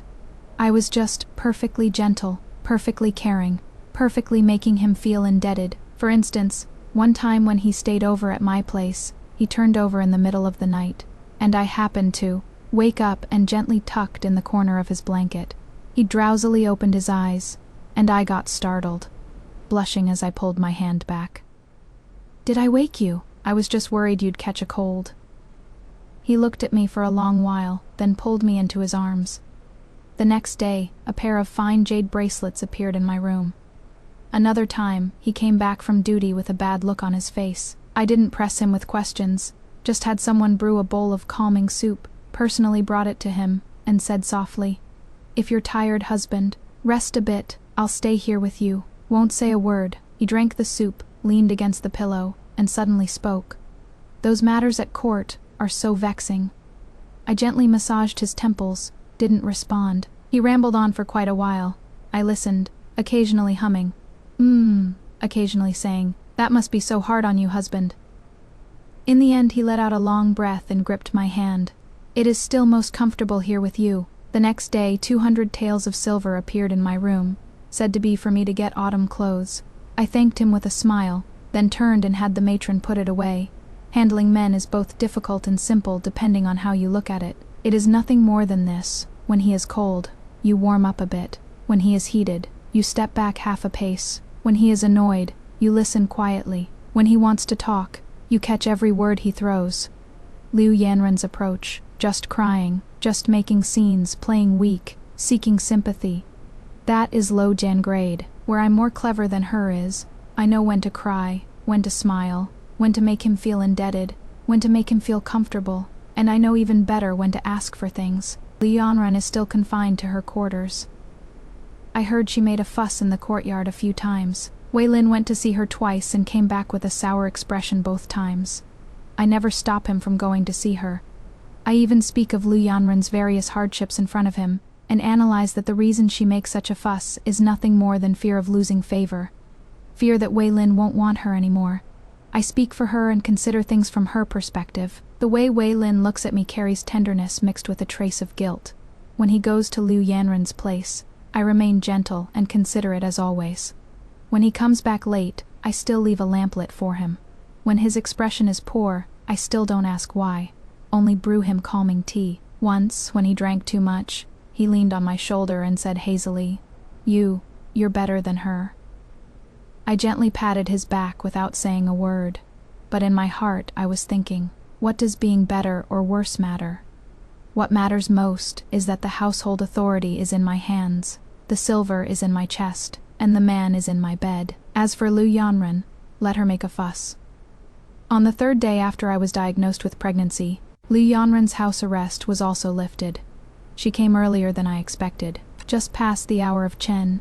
She stood gracefully at my courtyard gate, wearing a lotus-skin pink dress, lightly powdered face. Her eyes carrying 3 parts grievance, 3 parts ingratiation, and 1 part meaning I couldn't quite make out. Paying respects to Madam, she knelt properly, forehead touching the ground. In the past, Yanren was ignorant and offended Madam. I beg Madam's magnanimity to forgive Yanren this time. Holding my teacup, I slowly took a sip before smiling. "What is Auntie Liu doing? Please get up. We're all sisters in the same household. Why talk about forgiving or not forgiving?" She raised her head, eyes slightly red, tears glistening, looking utterly grateful. I had the matron bring an embroidered stool and invited her to sit, then had people serve tea and snacks, attentive as if receiving a guest. She seemed restless, her gaze wandering around my room. I let her look, watched her gaze fall on the Arhat bed by the window, which was covered with the brocade mattress Wei Lin had just added for me last month. Watched her gaze fall on the curio shelf, where sat the white jade guanyin that Wei Lin had sent a few days ago, saying it was for calming the fetus. Seeing her gaze fall on my wrist, the jade Zan green icy jadeite bracelet glimmered with a lustrous light under the sunlight. Wherever she looked, the smile on her face stiffened a bit more. I put down the teacup, caressing my belly, and said with a smile, "This bracelet was given by my husband some days ago. He said it is old Zhenmine icy jadeite, a rare treasure. I think it is just ordinary, but my husband insisted it suits me and made me wear it." Liu Yanren's smile could barely hold up anymore. I continued, "Oh right, there is also a ruby necklace that Mother bestowed upon me. She said I worked hard managing the household, and specially picked it out from her dowry. Auntie Liu, take a look, isn't it beautiful?" The maid brought out the necklace, the rubies shimmering brilliantly under the sunlight.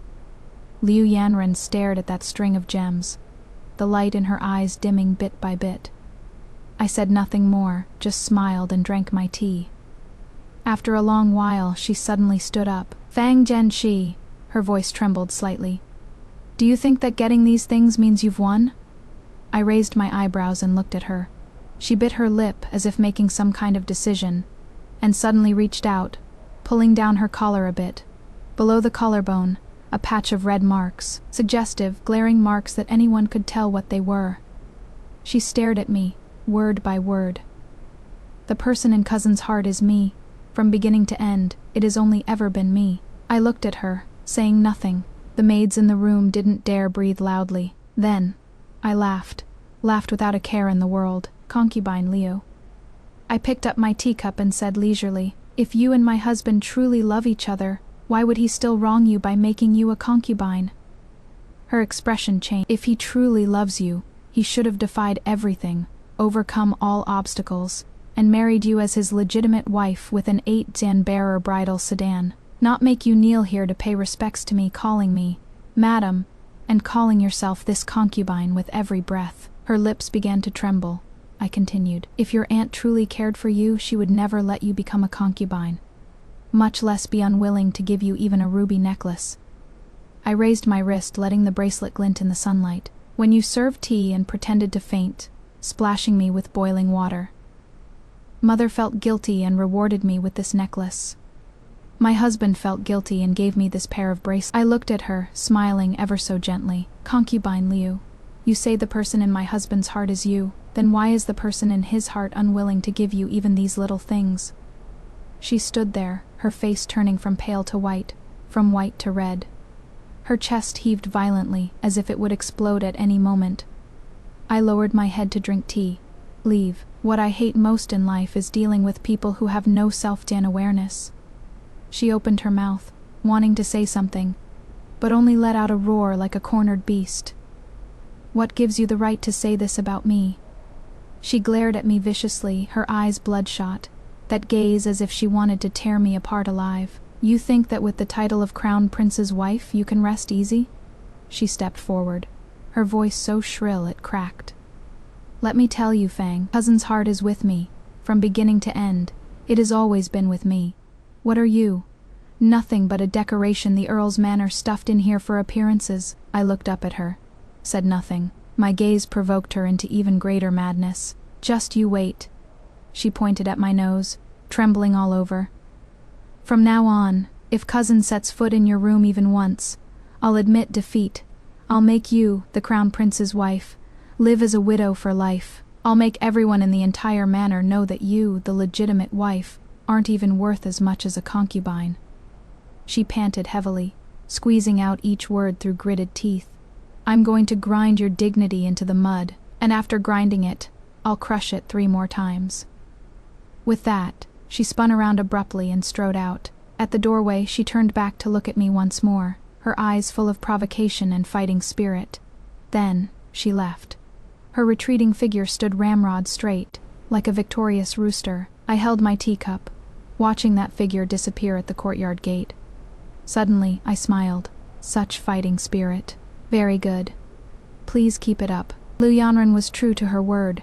This past month, Wei Lin indeed hadn't set foot in my courtyard even once. Her trip today, pretending to have a headache, tomorrow feigning chest pains, the day after crying and wailing about dreaming of her deceased parents, waking from the dream in tears, clutching Wei Lin's hand and refusing to let go. Wei Lin was driven in circles by her antics, rushing to her courtyard right after getting off duty, even visiting his mother Jan in Zanlaw's place less often. When the news reached my courtyard, Mama stamped her feet in anger. "Miss, are you just going to let her carry on like this?" I lay on the couch, flipping through a book, and said leisurely, "Let her." Liu Yanran occasionally came to pay her respects. Rather than paying respects, it was more like coming to inspect the results of her campaign. The first time she came, she stood outside the door, her voice neither too loud nor too soft, just enough for everyone in the courtyard to hear. "How has Madam been these days? I haven't been feeling well lately, and Cousin has been coming to see me every day, which has caused him to neglect Madam's side. Please don't take it to heart, Madam." I reclined on the couch, through the curtain, without even lifting my eyelids. "Not feeling energetic, so I won't invite you in. Go back." The smile on her face stiffened for a moment, but she quickly put it back on. "Then I'll come again another day. Please take good care of yourself, Madam." As she turned to leave, her waist twisted like a water snake. The second time she came, she changed her tactics. She brought a bowl of soup, saying she'd made it herself to nourish my body. I still didn't let her in, so she stood at the door for a full quarter hour before leaving with reddened eyes. That very evening, Wei Lin came. "Fang Shi!" he barged in shouting. "Yanren kindly went to pay her respects to you, and you wouldn't even let her in. She stood at the door for so long. Aren't you afraid of what outsiders will say?" I was drinking my pregnancy tonic, and upon hearing this, I looked up with an innocent expression. "I'm unwell during my pregnancy. The doctor said I need more rest. When concubine Liu came, I didn't want to see her, so I told her to go back. As for standing at the door, I sighed. She insisted on standing there. What could I do? Have someone drag her away?" Wei Lin choked. "Fine, I can never out-argue you." He flicked his sleeves and left. I watched his retreating figure, my eyes turning slightly cold. The next day, Wei Lin went to the government office. I had his personal servant tied up and thrown out directly. That evening, Wei Lin came again as expected. "Fang Shi, what gives you the right to touch my people?" I put down the book in my hand, looked at him, and sighed. "Husband, don't be hasty, let me finish speaking." He stood there with a cold face waiting. I stood up, walked in front of him, my tone carrying a bit of helplessness and disappointment. "Concubine Liu likes to badmouth people behind their backs. I'm magnanimous and never bother with her. But what about you, husband? Whatever cousin says, you believe it. You don't even ask me once before charging over to interrogate me." Wei Lin's expression changed. I looked at him, enunciating each word. "Husband, you're the heir of the Duke's manor, yet you trust others so easily, without any opinion of your own, without any decisiveness. Have you thought about the consequences?" Alarmist talk. He refused to accept it. "I merely asked you a question. How does that make me gullible?" I smiled, a smile full of meaning. "Does husband know whose man that Wei Qin is?" He froze. "Wasn't he arranged by father?" I shook my head and lowered my voice. "Wrong, he is second brother's man." Wei Lin's expression changed drastically. I didn't give him a chance to catch his breath and continued. "Husband's personality of believing every rumor. Only I know it. Aunt Liu knows it. Mother knows it. We absolutely cannot let outsiders know." He opened his mouth, wanting to say something, but couldn't get it out. "Wei Qin is second brother's man. With just a casual provocation from Aunt Liu, husband came rushing to give me trouble." I stared into his eyes. In second brother's eyes, what does this mean? I don't need to spell it out, do I? His face went pale. Fortunately, I had someone control Wei Qin in time and didn't let him go report to second brother. "Otherwise, have you thought about the consequences, husband?" The room was so quiet you could hear insects chirping outside the window. Wei Lin stood there, his expression changing several times, turning pale then flushed then red. I said nothing more, letting him think it through himself. After a long while, he suddenly stepped forward and pulled me into his embrace. "My lady did very well." He lowered his head, his voice deep. "I was impulsive yesterday.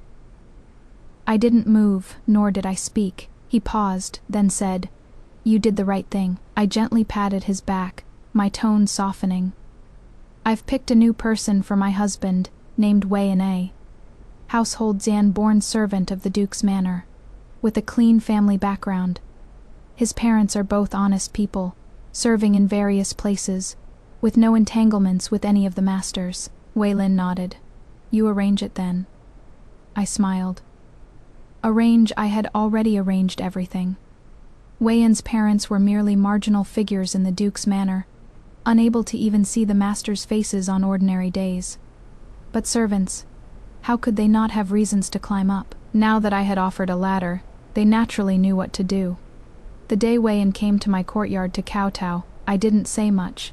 Had someone give him a pouch. "Take it, from now on, serve the master attentively." He raised his head, his eyes clear and bright. "This servant understands." From then on, the information in my courtyard became much more well-informed. Wei Yin never took the initiative to talk about Wei Lin's affairs. He just had the nanny bring me messages every few days. Today concubine Liu cried again, saying she dreamed of her parents. The master accompanied her all afternoon. Today concubine Liu said her chest hurt. The master had someone fetch the imperial physician. Today concubine Liu had someone make soup and personally delivered it to the master's study. I listened, nodded, and continued doing what I should do. For some things, knowing is enough. No need to rush to use them. As for Wei Lin, The next day, he had someone send over a box of blood swallow's nest. Said it was to nourish my body. I accepted it, had the nanny stew it, and drank it all up. When Liu Yanren heard about it, I heard she smashed another set of teacups. I smiled and said nothing. What is the rush? The good show has only just begun. The day Wei Yin came to my courtyard to kowtow, I didn't say much and rewarded him with 10 taels of silver. Take it from now on, serve the master with care. He raised his head, his eyes clear and bright. This servant understands. After he left, the nanny came over and asked in a lowered voice, Miss, that Wei Qin, is he really from the second household? I picked up my teacup and smiled. How could I tell her it was just an excuse I came up with on the spot? Anyway, I'd already sent the person away, and Wei Lin didn't have the time to verify it. Whether Wei Qin is from the second household or not doesn't matter. What matters is, Wei Lin believed it. I've long seen through someone like Wei Lin, stubborn and opinionated, ambitious but incompetent, full of grand aspirations but lacking talent, and loves acting on impulse, present facts. Reason with him, he won't listen. Telling him 100 times Liu Yanren is sowing discord isn't as good as letting him figure it out himself. But why can he do whatever he wants? Simply because he is the only legitimate son of the Duke's manor, the heir apparent without question. No one dares touch him. No one can threaten him. So he acts without restraint. So he believes every rumor he hears. So when Liu Yanren cries a little, he rushes over to interrogate and accuse. But now it is different. I have to let him know. This position of heir apparent is not set in stone. With a sense of crisis, those annoying habits can be restrained. Even if he can't restrain them, at least he should learn to be afraid. I put down my teacup and looked out the window. Wei Yin should have reached Wei Lin by now. This child is smart, he knows what to do. On Liu Yanren's side, her little schemes are getting more and more frequent, but the results she is getting are becoming less effective day by day. At first, it was Wei Lin's visits to her courtyard that started to decrease, from coming every day to every other day, then to only showing up once every few days.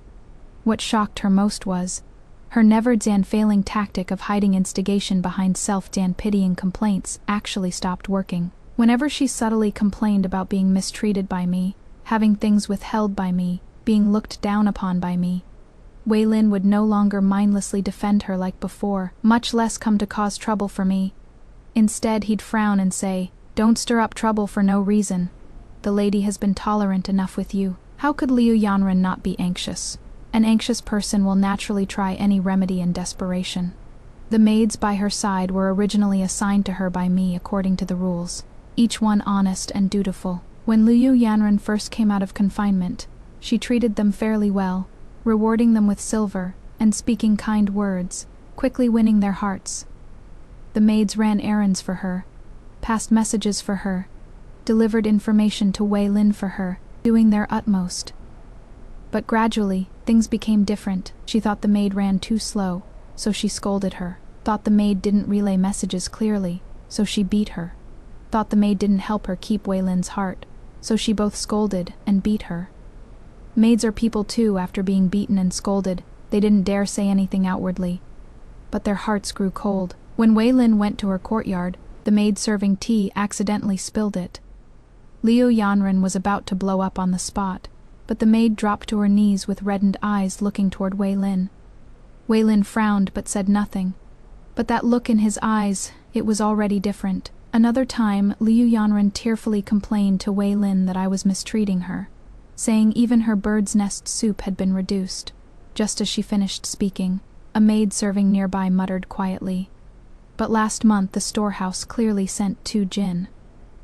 The voice was very soft, like talking to herself. But Wei Lin heard it. He glanced at Liu Yanren, said nothing, got up and left. Liu Yanren stood there stunned, unable to snap out of it for a long while. Of course, she wouldn't blame herself. She'd only blame the maid for biting the hand that feeds her. That very night, the maid was beaten and sent to the outer courtyard to do rough work. But the next maid wouldn't be any more devoted than the last one. Gradually, though the maids around her were still there, none were willing to do things for her. Messages that should be passed weren't passed. News that should be delivered wasn't delivered. And when it was time to cover for her, each one stood straighter than a pillar. Although Wei Lin's brain doesn't work well, he is not truly stupid. Plus, with Wei-Yin's timely analysis after 2 or 3 times, how could he not have a clue? So naturally, he no longer showed her a pleasant face. She naturally refused to accept it. The next day she rushed into my courtyard, pointed at my nose and cursed. "Fang, you're so scheming, deliberately elevating those lowly maids to divide my favor. What do you think you are?" I leaned on the couch, looked at her, and smiled. "Can't take it already?" She froze. I said leisurely. "The days are still long. From now on, the young master's room will only get livelier and livelier." "You?" I interrupted her. Word by word. "This is what you get for overestimating yourself and challenging the main wife." Her face turned from green to white, from white to red. I looked at her with a beaming smile, making no effort to hide it. "The 2 chambermaids were indeed my open scheme to divide your favor. You were arrogant first, I counterattacked after. If you can't stand it, feel free to go complain to Wei-Lin. See if he'll take your side." She glared at me viciously, then turned and left. That evening, she indeed went to complain to Wei-Lin. The outcome was predictable. Wei-Lin was lounging in Yuer's room listening to music when she blocked him at the door and tearfully complained for ages, only to have him throw out one line. "All you do every day is make a fuss. Can't you just calm down?" She cried all the way back and smashed a floor full of broken porcelain in her room. Then, she took it out on the maids. But maids are people too. Unable to endure her beatings and scoldings any longer, they came to my courtyard and knelt down, begging me to intervene and reassign them to different duties. I had someone help them up, asked about the situation in a friendly manner, and approved it on the spot. "Go to the accounting office to collect this month's wages, then report to the needlework room." The maids left with profuse thanks. I had someone chase after them and rewarded each with 10 taels of silver. The nanny was puzzled. "Miss, aren't you being too good to them?" I smiled and didn't explain. These maids were originally loyal to Liu Yanren. Liu Yanren had money and was generous to them, so winning their hearts was easy. But even the most loyal people can't withstand day after day of beatings and scoldings. What I did was merely the simplest sowing discord strategy. Every few days, I'd have the maids from my courtyard seek out Liu Yanren's maids, talk to them secretly, slip them some food, pass them some silver. Without saying anything, just those furtive actions were enough to make Liu Yanren suspicious. She was already a suspicious person by nature. Plus, with Wei-Lin growing increasingly cold toward her, she was already anxious and frantic. Back and forth, she became paranoid, convinced the maids were disloyal, bought off by others, so she beat them harder and cursed them more viciously. Maids are people too. Over time, who would still be willing to risk their lives for her. Without me lifting a finger, they'd come to me on their own. After Liu Yanren found out, she was so angry she went crazy and went to complain to Wei-Lin again. When Wei-Lin came to ask me, I had my reasons ready. "Husband, it is not that I want to steal her people. It is just that when those maids came to me, every one of them had injuries on their bodies, looking so pitiful. People like us don't go in for that beating and scolding servants business." I sighed, looking helpless. "For your sake, husband, I can't do anything to concubine Liu, so I can only reassign them to other duties. As for concubine Liu's side, you arrange it yourself, husband, so she won't badmouth me behind my back again." What else could Wei-Lin say? He could only placate me with gifts, then go scold Liu Yanren. As for whether Liu Yanren would restrain herself after being scolded, that is her business. Nothing to do with me. 7th month of pregnancy. The imperial physician said I should walk more. It'll make the birth easier. So I went to the back garden to walk every day, without fail, with people in front and behind. A grand procession. The nanny supporting me, maids following, and 2 rough servant women carrying a soft couch, ready for me to rest at any time. The spectacle was so grand that everyone in the entire household knew the heir's wife was strolling in the garden again.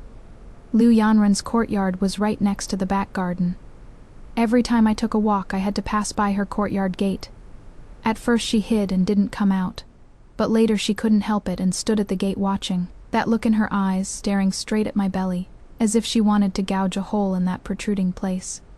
I deliberately walked slowly, swaying in front of her. "Oh, Aunt Liu." I supported my waist and greeted her with a smile. "The weather's nice today, why not come out for a walk?" Her face looked awful, forcing out a smile. "Madam, you're heavy with child, walk slower." "It is fine." I touched my belly. Physician said this child is sturdy. Walking more will make the delivery easier."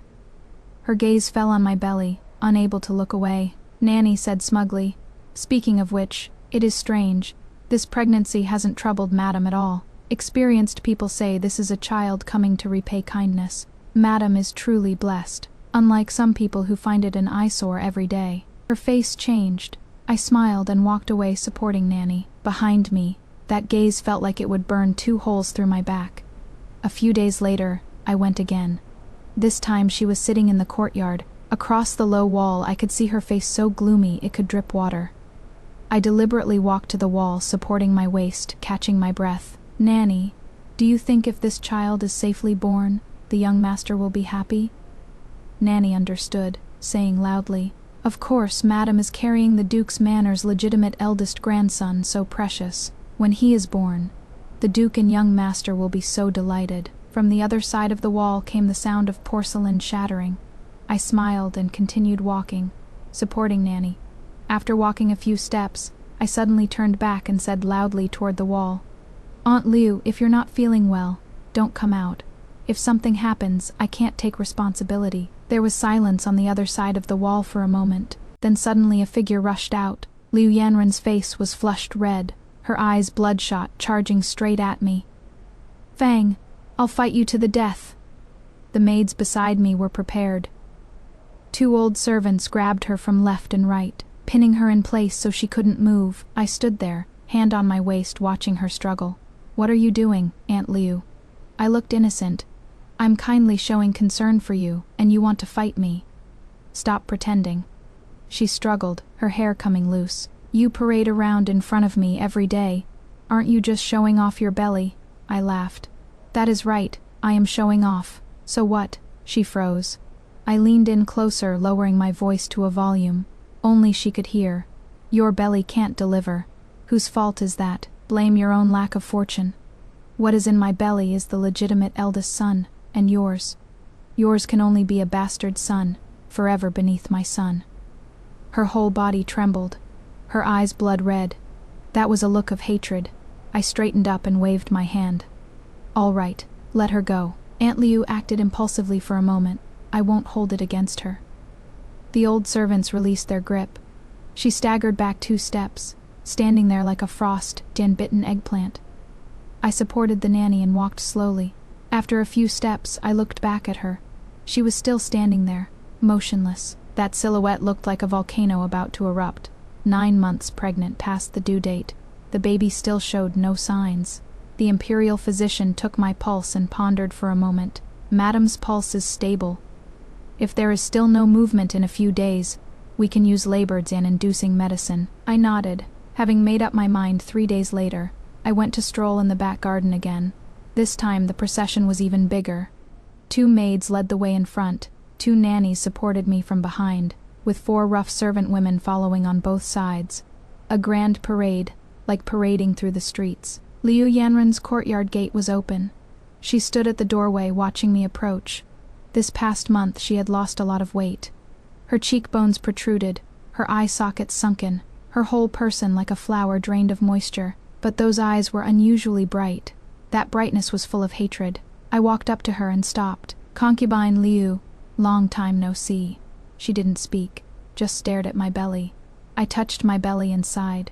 "This child just won't come out. The imperial physician said if we wait a few more days, we'll have to use labor-inducing medicine." Her gaze flickered. I smiled, leaned in closer, and lowered my voice. "Guess what? Once I have a legitimate eldest son, will your aunt and cousins still dare to easily divorce me?"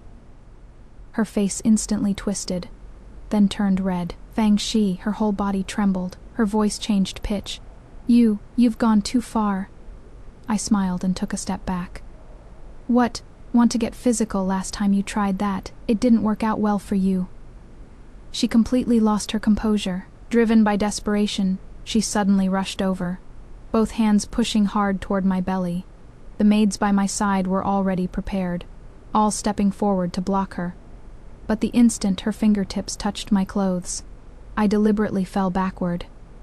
I fell to the ground, clutching my belly, screaming in agony. "My belly, my child." The entire garden descended into chaos.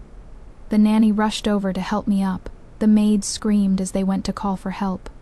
Liu Yanren stood frozen in place, her face deathly pale as if her soul had been drained. I didn't push. No one listened to her explanation. Mother Jan and Danlaw quickly arrived, saw me lying on the ground, face pale as death, and exploded on the spot. "Summon, lock this bitch up. Without my orders, she is not allowed to step out of her room." As Liu Yanren was dragged away, she was still shouting, "I didn't push her. She fell on her own. She fell on her own." Unfortunately, no one believed her.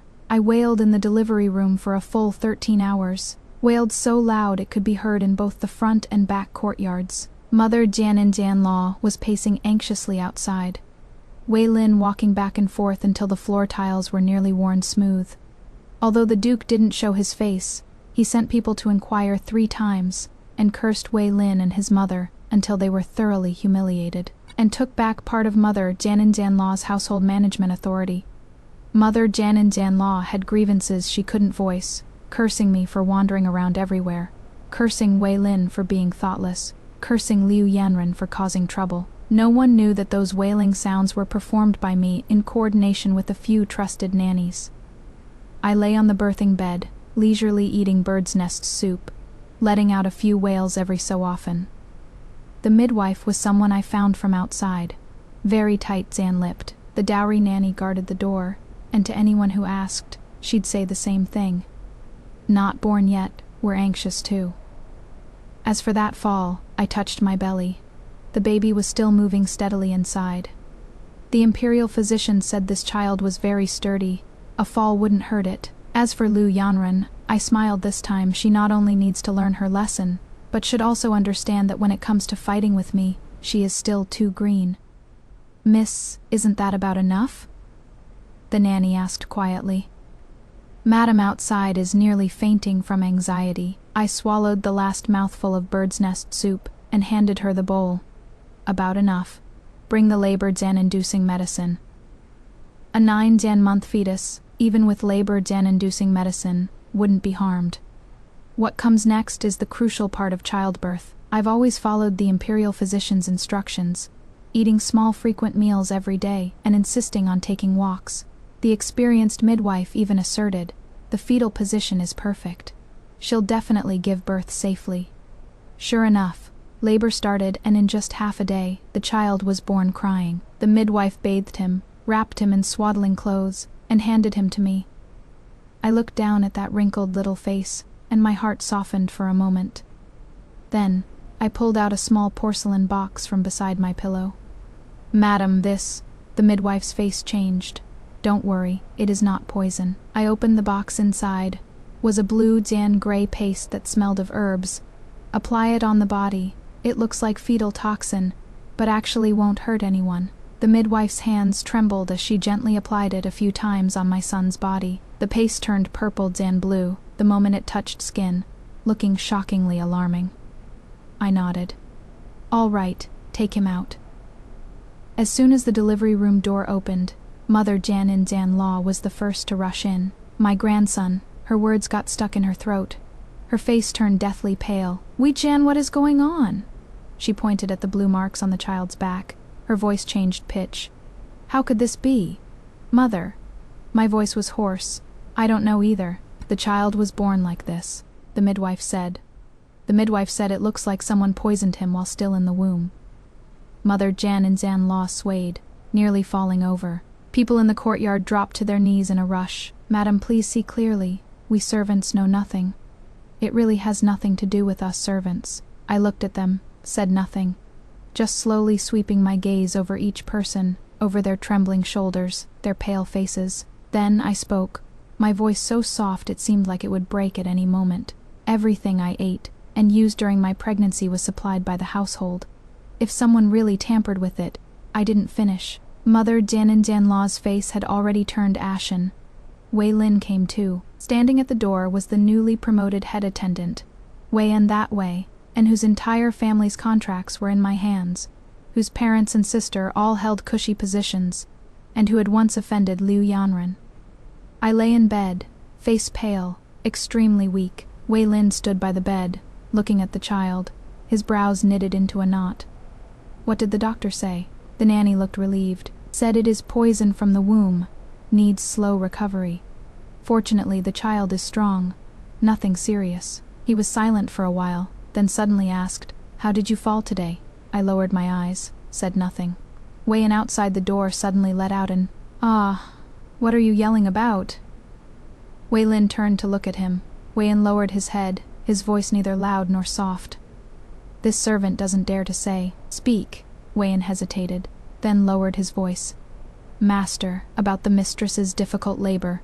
This servant's been thinking, who benefits most from this?" Wei Lin froze. Wei Qin continued. "If Madam were to meet with misfortune, the position of legitimate eldest son would be. Besides, that person has always been at odds with Madam, and is skilled at playing weak and pitiful." "Have you forgotten what happened last time, Master?" Wei Lin's expression changed. I lay on the bed with my eyes closed, as if exhausted and asleep. In reality, my ears were perked up straighter than anyone's. Liu Yanren was personally dragged out from the side courtyard by Wei Lin. She knelt on the ground, crying pitifully.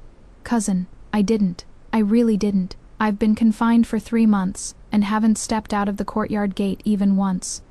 How could I possibly harm Madam? Madam is trying to frame me."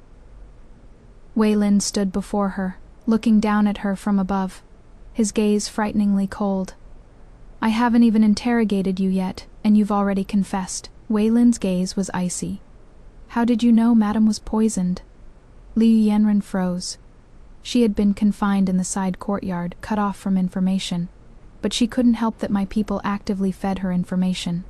She was certain I was deliberately framing her. By the time she realized she'd fallen for my trick again, it was too late, because the way Wei Lin looked at her no longer held the warmth of the past, only cold, icy condemnation. She panicked.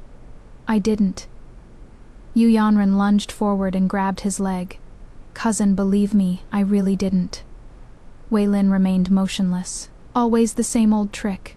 He spoke, his voice tinged with weariness, crying, making a scene, threatening suicide. "If you're not tired of it, I'm sick of it." Liu Yanren was thunderstruck, her hands slowly releasing their grip on his leg as she collapsed to the ground. I looked at him in disbelief, my lips trembling. "Cousin, you weren't like this before. You used to dote on me the most." Wei Lin looked down at her, said nothing more, and turned to leave. Liu Yanren knelt there, crying her heart out. 3 days later, Mother Jian and Jian La came to see me. Not that she cared much about me, she just treasured her legitimate eldest grandson. Mother Jian and Jian La's days hadn't been easy lately. The scandal Liu Yanren caused had exhausted the Duke's patience. Mother Jian and Jian La's lack of judgment made the Duke even more furious. Too lazy to lecture, he took direct action, dismissed the stewards Mother Jian and Jian La had promoted, tightened control over the inner household's finances, and elevated Aunt Zhao and her children. Mother Jian and Jian La still managed the household in name, but her actual power was far less than before. She finally tasted the bitter fruit of indulging her son and elevating Liu Yanren. She panicked. She needed this legitimate eldest grandson to help Wei Lin secure his favor. But she didn't know. Everything she had today was all part of the scheme I'd secretly laid out. I did nothing except drop a few hints to Wei An. Wei An is a servant by Wei Lin's side, using the excuse, "This concerns the young master and must be reported to the Duke," to twist a few words in front of the Duke. The Duke's disappointment in Wei Lin grows by one measure. His anger toward Mother Jian in Jian La, who indulges Wei Lin and elevates Liu Yanren, deepens by one measure. Mother Jian in Jian La's authority is whittled away thinner and thinner, while Aunt Zhao and her son become increasingly favored. The more anxious she becomes, the more mistakes she makes. The more mistakes she makes, the faster her authority is whittled away. As for me, I just hold the legitimate eldest grandson and watch quietly, watching for when she'll finally understand. This game cannot be broken. Mother Jian in Jian La holds the child and takes my hand, asking after my well-Jian being with concern. I smile in response, then let out a sigh. "Mother, about Liu Jianxi's matter." Mother Jian in Jian La's expression darkens. "Why bring her up?" I hesitate for a moment, then say softly, "Your daughter Jian in Jian La knows Mother hates her, but I was thinking, she did serve my husband for a time after all. Though she did wrong this time, in the end no great disaster came of it. How about we spare her this once? Mother Jian-Law looks at me, her gaze complex. I lower my head, my voice growing even softer. Daughter Jian-Law isn't pleading for her sake, but feeling sorry for Mother. Mother has been angry over this for several days, and it pains me to see. Let her be confined, but please don't be angry anymore. All right. Mother Jian-Law is silent for a long while, then pats my hand. You child, you're just too kind-hearted. I say nothing, only smile kind-hearted. No, I just want you to do it yourself. That afternoon, Mother Jian-Law issued an order. Liu Yanren was confined for 1 year, and without permission, she was not allowed to step out of the side courtyard. Wei Lin came to my room for dinner. I smiled as I served him food, casually saying, Yunner and Yuer have been quite attentive in serving you, husband. I plan to elevate them to concubines. With proper status, I believe they'll serve you even more devotedly right now. They're staying in the side wing. If you're willing, husband, why not visit them tonight? Wei Lin paused with his chopsticks, looking at me with complicated eyes. What are you doing? I sighed and said softly. My health hasn't fully recovered yet, so I can't properly attend to you, husband. I can't let you suffer. Liu Jianxi is also confined, so there is no one by your side. Husband, I'm worried. Wei Lin was silent for a while, then put down his chopsticks. You are quite magnanimous. I smiled and said nothing. No, I just wanted Liu Yanren to know what it truly means to fall out of favor. A month later, I finished my postpartum confinement. During this month, concubine Yan and concubine-I used every trick in the book to keep Wei Lin comfortable and satisfied. Liu Yanren was still confined, crying and making scenes in the courtyard every day, but this time no one paid her any attention. Wei Lin hung around Wei Lin every day, intentionally or unintentionally saying things like, Concubine Liu was threatening suicide again today. Or concubine Liu actually cursed you as a bastard and an ungrateful man. After hearing this several times, Wei Lin's expression grew colder and colder. Once he got drunk and came to my room, mumbling vaguely, How come I never noticed before? She is so annoying. I gently patted his back, saying nothing. This was just the beginning. At the end of the month, I brought the account book before Wei Lin. Husband, take a look. This is our main household's expenses for this month. Wei Lin flipped through it, his brows furrowing. I pointed to one of the pages, saying softly, Concubine Liu's side spent 800 taels this month. Wei Lin froze. 800 taels, isn't she confined to her quarters? I sighed, my voice growing even softer. Confinement is confinement, but her allocated allowance can't be reduced. Bird's nest, jewelry, clothes, cosmetics. Everything has to be the best before. When you doted on her, it was all done according to those standards. Now, even though she is confined, the allowance can't be suddenly cut too much. I'm afraid of what people might say. Wei Lin's face darkened. He flipped through the account book several times, then closed it and said coldly, Starting next month, her share follows the standard rules for concubines. Bird's nest, jewelry, new clothes, cut them all, I said hesitantly. Wouldn't that be inappropriate after all? She did serve you for a time. What is inappropriate about it? Wei Lin interrupted me. I was foolish before, indulging her. Now that I've come to my senses, this can't continue. I lowered my head, softly responding, yes, but a trace of a smile floated up in my eyes. Ever since giving birth to the legitimate son, the Duke has been giving the first household 5,000 taels of silver each month for expenses. It sounds like a lot, but the first household has over 100 people, including masters and servants, the children's expenses, and the food, clothing, and daily needs of the 2 new concubines. Everything costs money, it flows out like water, and what actually ends up in Wei Lin's hands is only about 1,000 taels. Without his mother's financial support, his 1,000 taels are simply not enough. When he is struggling to make ends meet, I timely present him with Liu Yanren's bill. The effect is naturally twice the result, with half the effort. Even the most unforgettable true love has to give way in the face of money. He thinks he has come to his senses on his own. He doesn't know that I deliberately inflated that bill by half. Liu Yanren's confinement was lifted because she was with child. When the news came, I was playing with my son. The nanny rushed in with a strange expression. The side courtyard says that Miss Liu has been vomiting for several days. They called a doctor to examine her, and they say she is pregnant. My hand holding the brush paused. How far along? 3 months. I calculated the dates and smiled. 3 months ago, she hadn't been confined yet. The nanny anxiously wrung her hands. Miss, what should we do? If she gives birth to a son, won't she make waves again? I put down the brush and said leisurely, let her give birth then, miss. I looked at her and smiled.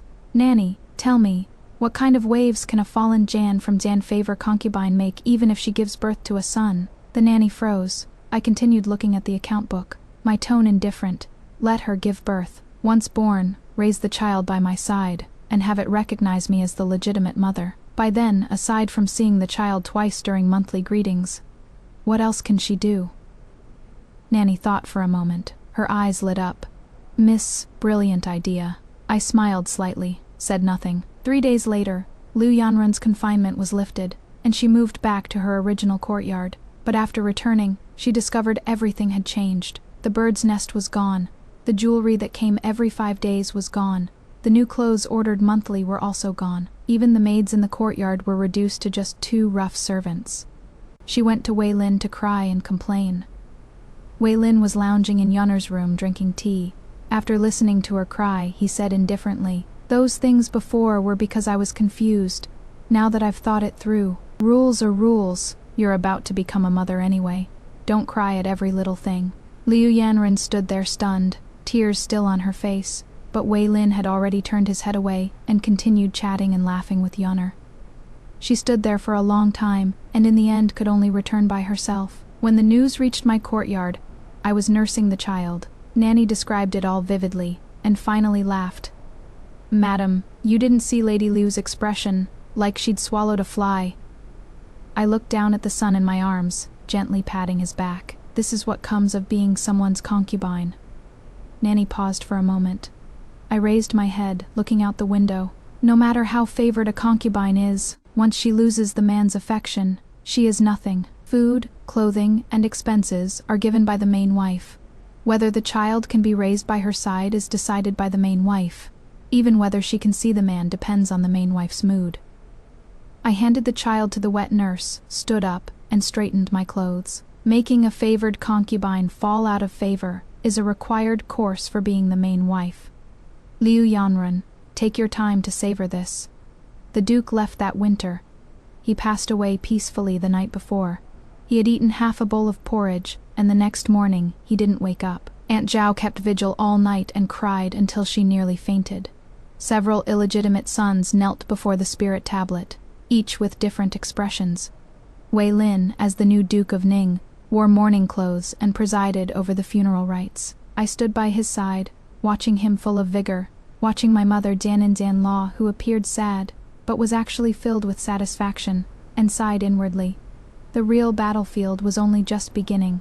After the mourning period, Wei Lin indeed changed. Without the Duke holding him down, he was like a bird released from its cage, his whole person becoming frivolous.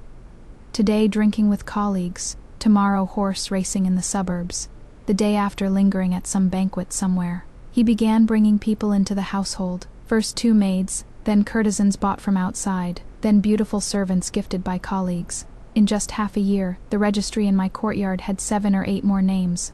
I accepted them all, not missing a single one, arranging the courtyards, distributing monthly allowances, teaching the rules. Everything was handled properly. Those women were trembling with fear when they entered, but seeing how I handled things, they were all moved to tears of gratitude. Madam is magnanimous. Madam truly has the heart of a bodhisattva. Hearing these words, I just smiled. Magnanimous. I just wanted to keep these women under my control. Who their men were didn't matter. Who issued their monthly allowances, who managed their courtyards, whether they could see their children, these were what mattered. Wei Lin thought he was favoring these women, but he didn't know that every night these women came to me first to check the roster and receive instructions before going to his room.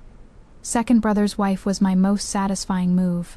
She was the Grand Secretary's granddaughter and came in with an air of pride. Mother Jian Law couldn't stand her, but couldn't afford to offend her either, so she could only grit her teeth behind her back.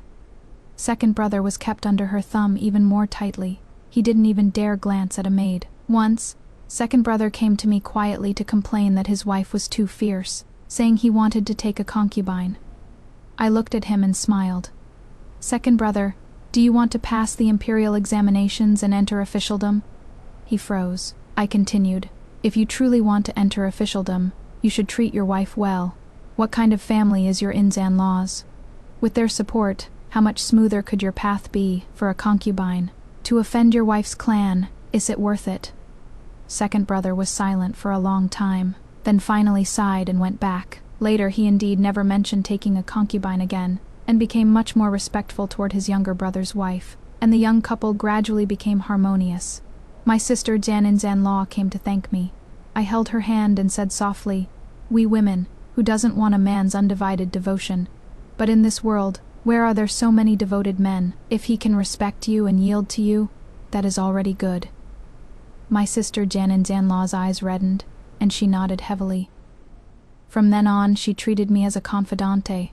When mother in-law was wronged at her place, she came to cry to me. I'd go persuade her a bit, and sister in-law would give me face and restrain herself somewhat. Mother in-law was grateful to me, and sister in-law was grateful to me too, good on both sides. But no one knew that the reason sister in-law dared to be so domineering was because I secretly backed her up. The more domineering she was, the more gentle and graceful I appeared by contrast. The more she offended mother in-law, the more understanding and considerate I seemed.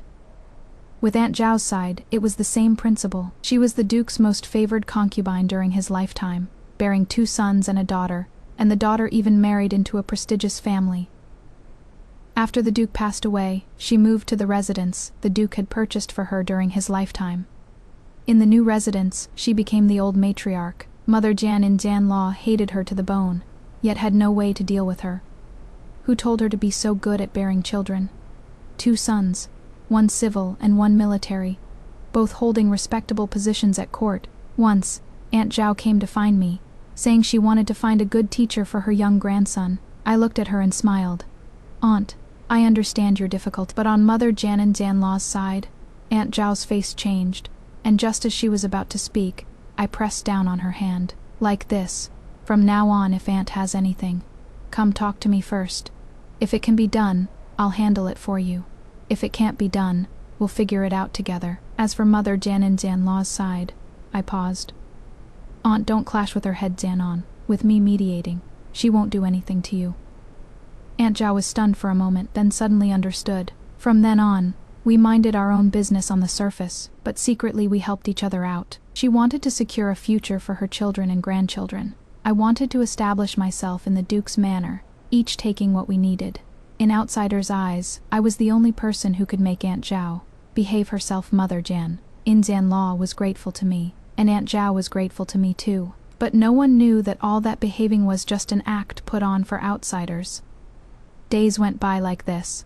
My eldest son was 11 years old, smart and clever, studying with his teacher, very diligent. My second son was 5, always running after his older brother. There were also a few concubines and born sons and daughters, raised under my care, respectful and sensible. Days went by like this. My eldest son was 12 years old, smart and clever, studying with his teacher, very hard-working. My second son was 9. Always running after his older brother, clamoring to go to school with him. There were also a few concubines and born sons and daughters raised under my care, each one respectful and sensible. Morning and evening attendance, paying respects and greetings, never daring to slack off in the slightest. The several aunts were all respectful and deferential toward me. The inner quarters of this manor have long been free of turmoil. The only turmoil was snuffed out by my own hand 10 years ago. The year Liu Yanren gave birth. She nearly didn't make it through, massive hemorrhaging. She struggled through the entire night. Physicians went in and out, yet Wei Lin was in his study keeping a newly taken concubine company, listening to music. I was the one who sent someone to fetch him. Young master, concubine Liu may not make it. Please go see her. Wei Lin did come, stood at the doorway and glanced in, frowning as he asked, "Why hasn't she finished giving birth yet?" Liu Yanren lay on the bed, hearing those words, tears silently sliding into her pillow. In that moment she probably finally saw clearly what kind of creature this man she'd loved so deeply for so many years really was. After the child was born, I had someone send over the finest tonics, and personally went to see her. She lay in bed, face pale as paper. Seeing me enter, she struggled to get up. I held her down. She looked at me, eyes reddening. "Madam, I was foolish before, constantly opposing you." I said nothing, only looked at her. She took a deep breath, as if making a great decision. "This child, from now on, will be raised under Madam's care. I am merely the most insignificant concubine in the Duke's manor." After a pause, she lifted her head, her gaze full of resolve. "From now on, I will be a blade in Madam's hand." I looked at her, and after a long moment, nodded. "Rest well and recover," she cried.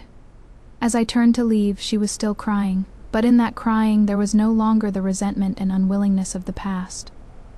Wei Lin occasionally came to my room, talking about things outside, asking about the children's situation. He was quite polite to me, even somewhat cautious. These years, those serving by his side were all my people. The silver he spent all had to go through the accounts. Those women he favored, their monthly allowances were all held in my hands. If he wanted to turn hostile, he'd have to think twice. One time, he drank too much outside and came back clamoring to take a respectable woman as a concubine. I smiled and agreed. "If my husband likes her, then take her. I'll have someone inquire later to see which family's daughter she is." He was stunned instead, probably didn't expect me to be so agreeable. But the next day, Wayan came to persuade him. Wayan was now his right-hand man. His words carried more weight than anyone's master. Taking a respectable woman as a concubine is no small matter. Betrothal gifts, banquets, arranging a courtyard, which of these doesn't cost money? The young masters are gradually growing up, studying, hiring tutors, future marriages, which of these isn't an expense? The accounts have been tight these past few months as it is. If you take another proper concubine, where will the silver come from? Wei Lin was left speechless by his words. The next day he stopped mentioning it. Later he gradually discovered things he wanted to do could only happen after I nodded in approval. Things he didn't want to do, I had 100 ways to make him have to do them. So he treated me more and more politely, more and more cautiously. Occasionally, when he drinks too much, he'll grab my hand and say some drunken words. "You're still the capable one. Now everyone in this household, from top to bottom, all listens to you." I smile and wipe his face, saying nothing. Actually, I'm not that capable. When I can't control him, I create crises for him. Wei Lingjin thinks those strategists whispering in his ear are old retainers left by his father. He doesn't know that the reason they speak up is because I made them speak up. All the servants in the Duke's mansion follow my orders, because they all know, stick with the lady, you won't lack silver, your children will have prospects. Do well, get rewarded, do poorly, get punished. Over time, naturally they know which way to lean. Wei Lingjin thinks it is his skill in managing subordinates. He doesn't know those people have long since pledged their loyalty to me. Without the Duke's suppression, with Wei Lingjin's abilities, he can't support this family's status. Maintaining what exists is already a struggle. Outside matters are mostly handled by me on his behalf. Seeking favors, looking for partnerships, all require me to personally step forward. He only sees the results, never asks about the process. He'll never know that the outside help I seek besides those covetous, illegitimate brothers of his, also includes those humble Zan-born disciples he looks down on most, those without background, without foundation, but with brains and ambition. What I lack least is the eye for judging people and the means to use them. Even less will I tell him how many properties are under my name, how many resources I hold in my hands. Enough to support me being a widow without any pressure. Can we just take a moment to appreciate the emotional intelligence of our girl Fang Zanshai? What makes this story so refreshing is that she stopped trying to win the game of love and started playing the game of power. She realized her husband, Wei Lin, was a hopeless, spineless man's child who only loved whoever was crying the loudest. So what did she do? She stopped caring about his heart and started clutching his purse strings. She treated her marriage like a corporate job. She managed his emotions, isolated the mistress by using the husband's own paranoia, and secured the bag for herself and her children. Liu Yanren lost because she thought crying and being the victim was a career path. Fang Jianxi won because she realized that in this toxic household, cash is king and feelings are for amateurs. By the end, she didn't just survive. She thrived as the CEO of the Duke's Manor, while her husband became nothing more than a figurehead she managed. That is the ultimate revenge. I am dying to hear your thoughts in the comments. The hairpin incident. Would you have the guts to flip the table on day 2, or would you have played the long game? The husband, is Wei Lin the most oblivious man on earth, or does he just love the drama? The strategy? Do you agree with her method of emotional detachment, or do you think it is too cold? Drop your comments below. Don't forget to like, subscribe, and hit that notification bell so we can spill more ancient tea together next time. Stay fierce, ladies.